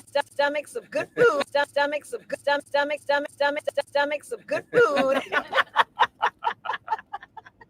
So it's good to. Sorry, y'all had to do that. She done pulled out the food, y'all. Y'all know it. She done pulled out the food, so she black again. She done went full black because she done pulled out some goddamn fried chicken. This is what they do, y'all. They don't write us no laws. They don't give us no tangibles. They don't do nothing for us. They just pull out food. Would anybody be shocked 3, 4, 5 years ago if we said during the election season Kamala Harris was going to pull out some goddamn chicken wings? Nobody would be shocked. Nobody would be shocked. If we said she's going to pull out the goddamn collard greens, nobody would be shocked. This is what they do. They give us food and they give us dances. If they ain't doing one of those, family, then you know it ain't election season. When they are doing that, then you know it is election season. This is their agenda. The black agenda to them revolves around collard greens. That's what it is. You got some goddamn collard greens, then they all the way locked in, y'all. All the goddamn way. So there you go. She's talking about stomach and some good food. Notice though, family, she ain't saying nothing about no laws though. She ain't saying nothing about no tangibles though. She ain't saying nothing about actually helping our community. She ain't saying nothing about doing anything for us. I thought it was a round table. All right. That Democratic Shield dude was telling me that she was sticking up for black folks. How? Going to support a black business so you can show the food. And notice, y'all, she didn't just go get the food and leave. She had to put up a photo op. She had to throw it up in the camera real quick and say, you know, I got some good food now. Look at this food. Food. Look at it now. Make sure, because food means vote. That's what they had to do. They had to hit us with the go vote. And the best way to go vote is to go and eat some good goddamn food. That is your typical standard Democratic practice. And you only see that during election season. When it ain't election season, fam, they not out here talking about eating good food. They ain't talking about none of that. They only pull that out, y'all, when it is time to get votes so they can try to fool us and hustle us and con us. Now, when you start talking about who controls the government, y'all, and we speak about that all the time, What did I say earlier? And I showed the highlights, y'all. Joe Biden, Bill Clinton, Barack Obama all had full control over the government when they were elected. They did not do anything for us. If black people were so important to these people like they proclaim. Now notice, Roland Martin never brings up that they had unified control over the government, all right? Van Jones never brings up they had unified control over the government. You notice the one thing that no one ever talks about is that every last Democratic president going back 30 years had control over the whole government during their first term and never wrote one law for us. Nobody brings that up. That is hush. That is quiet. That's a secret that they never want to put to the table. It's called a unified government. Whenever a political party, and we only have two, whenever they have control over the House of Representatives, over the Senate, and the White House, that is called a unified government. And the Democrats have had that 3 times and never wrote nothing for us. But yet they come around and say things. They can change all of this with an executive order. And if they love us so much, since they show up to our protests, since they show us good food, since they do all those dances, you know the problems with Black America we face in this country. It is well documented. All you got to do is close your eyes and point, and you're going to find something where foundational Black Americans need assistance and help because we are in the system of supremacy. So this fact that you can't find out how to help us is a lie. And the fact that you have unified government and never helped us shows you that you out here. But check this out. Whenever they do have this unified government, what do, y'all?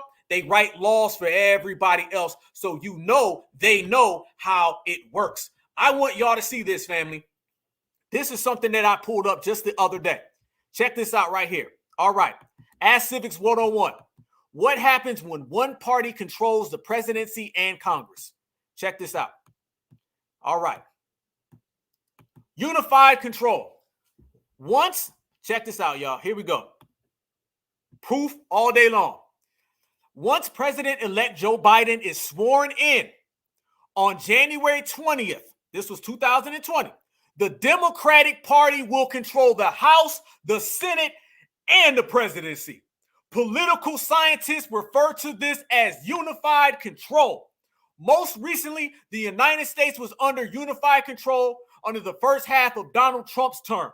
However, after the 2018 midterm elections, the Democrats Party gained a large number of seats in the House of Representatives, putting us into what is called divided government.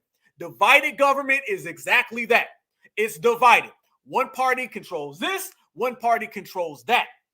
The Democratic Party under Bill Clinton, under Barack Obama, under Joe Biden had a unified government, meaning the House, the Senate, and the presidency under all of their first terms and didn't do a goddamn thing for foundational Black Americans, but showed up at our protests, showed us food, and tried to eat off of our ancestors and our pain and suffering. This is why we are canceling the Democratic Party. This is why the Democratic Party are in its last days, and we're going to sit back and watch as they go down to the ground. How common is this? In modern politics, divided government is the norm. The last 50 years, only 14 of them have been under unified control. However, prior to the 1960s, the opposite was true.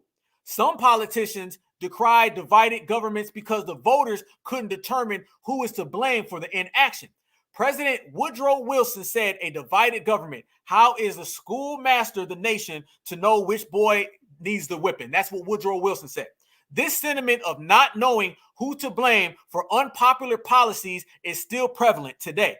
The presidential debate last October, Donald Trump and Joe Biden both blamed the other party for the lack of passages in some of their relief packages.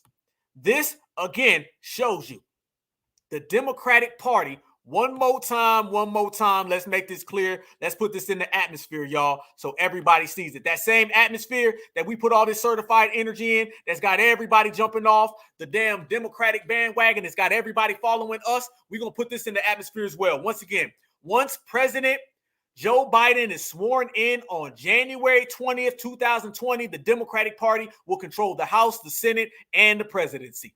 Checkmate, checkmate, checkmate. So the very fact that they control all of that and never passed the law, we're going on 4 years, family. They didn't pass one law, even though they had a united government, unified government. All of it was them, and they passed nothing. They were acting like the Republicans were blocking them every which way. The Republicans could not block these laws, not to mention, family, if you start talking about executive orders, that's a whole nother issue. You can pass an executive order the same way he passed them for all those other communities of color. And notice all that got shot right through. You notice how when you talk about money for immigration, right through. You talk about money for the Ukraine, right through. Money for Israel, right through. Those hate crime protections that he was giving to those other communities, right through. But when it comes to us, it's we can't do nothing because the Republicans are blocking us. Let me give you the outdated, whack-ass, canceled Democratic routine and pattern that they've been running on us. They tell us, come vote for them because the Republicans are racist. And then when we do vote for them, they tell us they can't pass nothing because the Republicans are racist. And then when we say we're going to vote for somebody else, they say you can't do that. Why? Because the Republicans are racist. Ask a Democrat to speak on something that they've done for us and not mention a Republican, they can't do it. Everything they say revolves around stay away from the evil boogeyman because that is how the system of supremacy works. Let's get rid of the Democratic Party. Let's get rid of the Republican Party. Let's just focus on the system of supremacy. Everything that we've been taught by our master teachers, Dr. Francis Cress Welsing, Neely Fuller Jr., so on and so forth, Dr. Claude Anderson. Let's focus on the system of supremacy. Let's not look at the parties, y'all. We know supremacy plays both sides of the argument. We know that supremacy will always say that side versus this side, and they'll run that game on us so they can keep us in the middle. This plantation versus this plantation. A lot of people don't know during slavery, one slave master would go to the other slave plantation and they would work together. These plantations had an agreement. They had a gentleman's agreement, okay? A slave master gentleman's agreement, and they would shake hands on it. They would tell the slaves, I treat you a lot better than that master. That master beats you 5 times a day. I only beat you 4 times a day. Ain't that the same exact thing that the Democrats tell us? That master makes his people pick cotton 17 hours of the day. I make you pick cotton 16 hours of the day. Ain't that bad, is it? I only get to have your wife and rape her 2 times. He gets to do it 3 times. I'm the good master. Trust me when I tell you, the system of supremacy has been playing this left, right, conservative, Democrat, Republican, Democratic, Republican Party, plantation hustle since day one. This ain't nothing new, y'all. It's just only playing out in a modern political plantation form. This is why we are getting rid of it. It took us to stand up and get rid of all of that. You're dealing with the same people. This is what Malcolm X was talking about in the 1960s, and we are the ones calling it out right now, y'all. We understand that these two parties operate together. We understand that in the system of supremacy, the hell with the party. In the system of supremacy, both sides got to play it against us because it works for their side. They're always going to be on Team W, all right? They're always going to be on Team W. And if it boils down to it, what do we got to do? We got to sit back and let them go at it. Anytime, y'all, you see W versus W, you sit back and you let them clash. You let them clash. That's what we do, and that's what we're doing in this political election. We're letting them crash out. That's what we have to do in this political election. We got to let them crash out because when they do that, y'all, we on game and we on point better than ever. This is why it's working so good and working so strong. They do not know what to do because we are the ones out here operating with full capacity. Now, the best way to do this, and I've been waiting to show this to everybody, a lot of black people, they always say, well, we need to start our own party. We need to have a black party. It's not just about that because we have the Black Coon Caucus, the Blacks and Browns Coalition. They know when to put black in the headlines. So what we have to do is have an on code. Never mention black without saying on code. All right. Certified means on code. You got to be certified Black Society, certified Foundational Black American, the certified Black Grassroots. We have a whole bunch of black political PACs. All right. People are always in this bind. Do you vote Democrat? Do you vote Republican? Do you vote independent? Some people always say, well, you know, we need a black political party. Let me tell you this, family. There are a lot of black political organizations that no one ever really talks about. There are a lot of black political PACs. I did a comprehensive study, and it took me weeks to figure this out. I did this with a whole lot of energy and a whole lot of effort. And I found out, family, that there are over 85 different black, in the title, black political PACs, black political organizations, black political donors, black political lobbyists, and none of them are on code. They are all affiliated with the Democrat and Republican parties. This is why we got to be careful whenever we say things like we need a black party. No, be cautious, because there are a lot of black parties. They're all affiliated with the political organization. See, when you start talking about the black and browns, okay, the brown folks, they have independent communities that are not affiliated with parties, all right? When you start talking about Asians, they have political PACs that are not affiliated with political parties. What I come to find out is that every other race has 85 to 100, sometimes 200 different political PACs, organizations, and lobbyists, but they all operate independently. Then I found out that we have over 85 black political donors, black political lobbyists and organizations, but every one of ours are affiliated with a party, meaning we are the only lineage that has every single politician affiliated with the Democrats or the Republicans. No autonomy. Everybody is connected to one of those groups. And I got them for you. Check this out right here. Black Alpha Network exclusive, family. There is a website, and I want a lot of y'all to check this out. There's a website called Open Secrets, following the money in politics. Yes, indeed. It ain't just about a black organization, a black political PAC, a black donor. It's all about who are they working for, family. Check this out. PAC profile, Black Americans for President's Agenda. This is a Democratic Shield organization, all right? It's bigger than just we need a black political party, y'all. It goes way further than that. If it ain't on code, it does not exist, y'all. I mean it. This right here is the Black Alpha Network exclusive. I did a comprehensive study years ago, and I just followed up on it, and everything still persists and exists exactly how I said it. This website shows you how much money these people spend, how much money they donate, how much money. Then it offers you to donate too. They tell you, hey, you want to donate here? Look at this. Total amount raised, $309,000. Total money spent, $2,899,778. This is what we're talking about. I told everybody, family, this is what we were speaking about on this episode. I told y'all that we were going to break it down and we were going to get to real, genuine political power. It's not about emotion. It's not about affiliation with political parties. It's about being a businessman and a businesswoman. We all are business, okay? Everything is business. When you go to a negotiation table, you conduct yourself as a businessman or woman. This is what we're doing in this generation. We're becoming shrewd business people. We are very savvy. When you're savvy with your business, people can't talk you in circles. They can't give you word salad. This is why the Democrats are so shook right now. The Republicans are shook right now because they cannot use emotional games on us because we are functioning and operating as business people. And business is politics. Politics is business. If you come to the political table with emotions, you're going to end up with vote blue no matter who. If you come to the political table with business, then you're going to run vote blue, vote red completely out the paint. And that's what we're doing, y'all. So back to this website. This website shows you where all the money is spent. And it shows you all of these different groups, all these political PACs. Everybody always pops, shows you where they're at, shows you where they're from. Look at this right here. This right here. This is a Republican one. See right here. This right here, the one I was just talking about. This is a Republican conservative political PAC. So when these people say we need to start a black party, I'm telling you, family, there are over 85, probably damn near 100 now, different black donors, lobbyists, political affiliated, no independents. Everybody else has independent lobbyists. Everybody else has independent donors. In the game of politics and negotiation, you can't be affiliated with a party.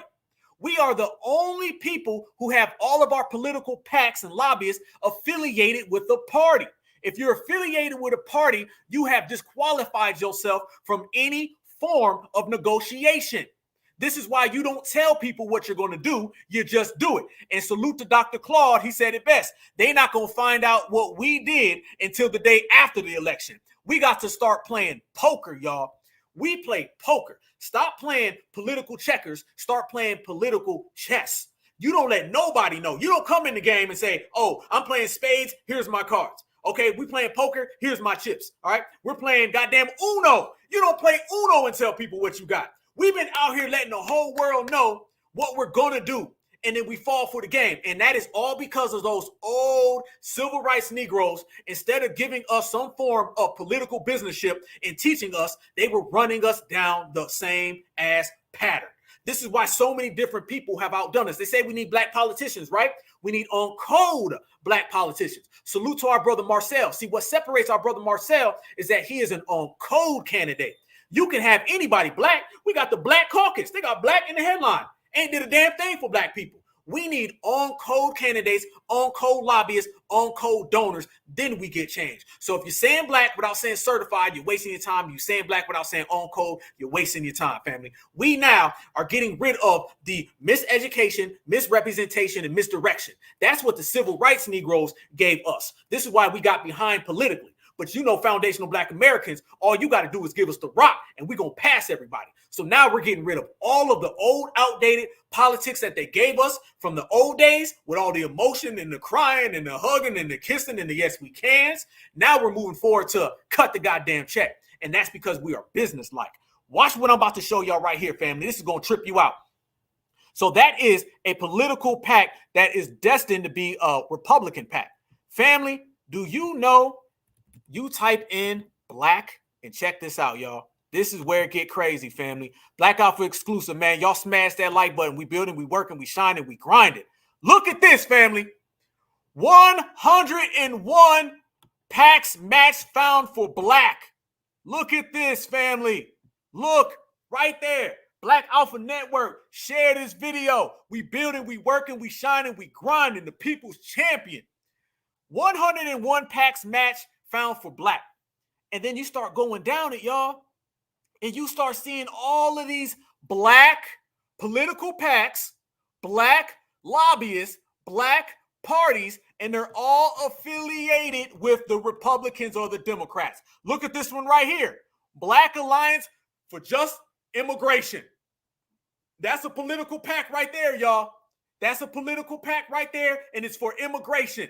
That is not for foundational black Americans. That is not independent. That does not look out for the needs or the welfare of our community. That is just another Democratic shield organization. So not only do we have Democratic shield politicians, we also have Democratic shield political PACs. Somebody said we need to do this and we need to do that. Family, do you know there are more black politicians than there are Hispanics or Asians? But yet they get more done for us because their people are more independent. Every black politician is tied into the Democratic shields. Trust me, O.J. Simpson said he ain't black. He's O.J. And these motherfuckers say they ain't black. They Democrats. They believe that the Democratic Party is their race. So that's one right there. Black Alliance for Just Immigration. Using the word black so they can get off on what they need. Black America's PAC. Look at this right here. Black America's PAC. Look how just that is. They just said Black America. Black America's PAC. That's another one right there. Guaranteed that. Look at all that money spent. Look at all that, family. Oh, we working in the building, y'all. Smash that like button, y'all. I'm turned up every day. Going back to 1994 all the way to 2024. They ain't even 2024. You can see right here, y'all. 2024 ain't even here yet. And they're already donating money. Who they donating it to? Let's find out. Look at that. Family, look at that. $2.8 million raised. How the hell they raised $2.8 million, but they spent $3.3 million? You done raised less and spent more. Crazy, crazy, crazy, crazy. Cash on hand. Look at this right here, y'all. Check this out. No debts. In cash on receipts. Check that out. Check it out, y'all. Last goddamn reported December 31st, 2022. So that was the last reported December 31st, 2022. But we see right here that in 2024, they've already spent some goddamn money. What the hell is going on? How much of this is on the books? How much of this is off the books? What's really popping in these streets, family? We in the building. Let's get it. It doesn't stop there though, y'all. There's so much more that we can continue to go, and we're going to, because that's what we do. We got time, y'all. We got time. Let's find out who they rolling with. Oh, there you go. There you go. Contributions from this pack to federal candidates right there. They say, boom, right here. Democrats, 100% to Republicans, right there. Right there, family. Right there. They spent, okay, contributions to this pack from individual donors, which means off the books, $712,000. Democrats, they said 100%. Nope, right there. 100% to Republicans. Oh, here we go. I got it. Here we go.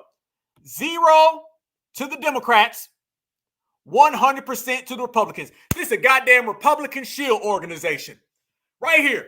There you go. All these folks saying, we need a black political party. We need more black politicians. No, we need on code, because these folks is off code. That shows you right there, y'all. Right there, you see it. That is 100% to the Republicans. We are the only people who have every single lobbyist affiliated with a political pack, when a lobbyist is supposed to be independent, because if you're not independent, you've already disqualified your negotiation. To be independent means you can negotiate. If you are a football player or a basketball player, the only way you get a contract is by being an independent person. In politics, you're supposed to be an independent contractor, which means I can go to this group, I can go to that group, and they have to match deals because I am the service provider. These people do not provide a service. They are plugged in with the Democrats and Republicans. And look how they use black. Black Alliance for Just Education. Black America Political PAC. Black Americans for a Better Future. We go down the whole goddamn list, y'all. Check this out. Black Americans for Life. What the hell does that mean? Black America for Change. Black American for the President's Agenda. Black Americans Making America First. That sounds like Make America Great Again. Black Americans to re-elect the president. Shit. Bro, I can't even get past that one. Black Americans to re-elect the president. This is a political PAC. Political PAC raising all that goddamn, look at all that goddamn money. Look at all that goddamn money they spending. This is a Black Alpha Network exclusive, y'all. We in the building, in the place. Look at that. Raised $6 million. Spent $5 million. Come on, let's see who they affiliated with. We calling them out. That's what we do here. We ain't scared. We ain't scared. Look at this. Republican. Right here, family. It's another Republican one. Ooh, look at that. Everybody talks about them Republicans, fam. Look, they seem like they got a whole bunch of political PACs pushing them goddamn agendas. Trust and believe. Black Conservative Federation. Black Conservative Fund. Black Economic Alliance. Black Church PAC. Here go the church folk. Here go the church folk. They in the building, y'all. Look at all that goddamn money. Look at all that goddamn money. You see, look at that. Spending it, spending it, spending it, spending it, y'all. Check that out. Check that out. They give you the name. They give you the treasurer. They tell you the location. This one. Check this out. The industry. Human rights. Here we go. This is who they're affiliated with. This is not a Republican or a Democrat. This is human rights, minority and ethnic groups. So you know what that really means? That really means Democrat people of color. That's what that means. Family, they got them for days. It's all right here. Check it on out. Right there. Look at that. That's page 1 and 2 and 3 and 4 and 5 and next and next and next. And we could go all the way down the list. And what we're going to continuously all the time find is that these people have been stringing us along and they've been running us down the wrong road politically. And in this generation, family, we are changing the game. You know I'm always here, and I'm probably the main one right here in the Black Grassroots New Black Media that's always talking about it. This is the lineage first. This is the reparations. This is the certified foundational Black American era. This is our generation, and we're all a part of it. And the main thing that we've been doing in this generation, family, we've been getting rid of all of the negative energy, all the negative vibes. We've been turning all that frequency down. Why have we been doing it? Because we identified what's against us, and we've identified what's for us. If you're against us, you out. If you for us, we riding. But the best part about who's for us is we're not accepting anybody from the outside. So basically, it's for us, by us. If I want to see somebody who got my back, got my brothers. If I want to see somebody who got my back, got my sisters. And that's the way we've been holding down. So gatekeeping, regulating is a beautiful thing. When you do regulate and you do hold things down and you do it accordingly, you get change. And we've seen in this episode alone, y'all, we've seen change being exhibited by us based upon just speaking the truth. We have done nothing out of the norm. All we've done, family, is just speak the truth. We speak what's real. We tell these folks that they ain't done nothing for us, and now everybody's saying it. We tell these folks it's all about reparations. Now everybody's saying it. Everybody got a reparations claim. Why y'all got a reparations claim? Because foundationals do. Why are you talking tangibles? Because foundational Black Americans. Why are you jumping off the Democratic plantation bandwagon? Because foundationals are. And when foundational Black Americans do that, things change because we are speaking truth to power. We're out here giving them the full court press. I brought on my brother Marcel earlier. I'm going to see everybody in South Carolina. We will be there. Posted up. Black Alpha Network in full strength, y'all. And I'm going to see all y'all. We're going to have a great time, and we're going to handle business. Because didn't I say it was about business? I said no more emotion, all business. That's what we're doing. This is why things are changing. This is why certified, foundational Black Americans running the game, running them out the paint, and they can't change that. Family, y'all know when it come down to foundational Black Americans speaking that real truth, speaking them real facts, there is nothing better than us standing on 10, us standing in the soil, and us being who we are. And when we talk about us being who we are, y'all, there's only one way. The only way, y'all, is to be lineage first.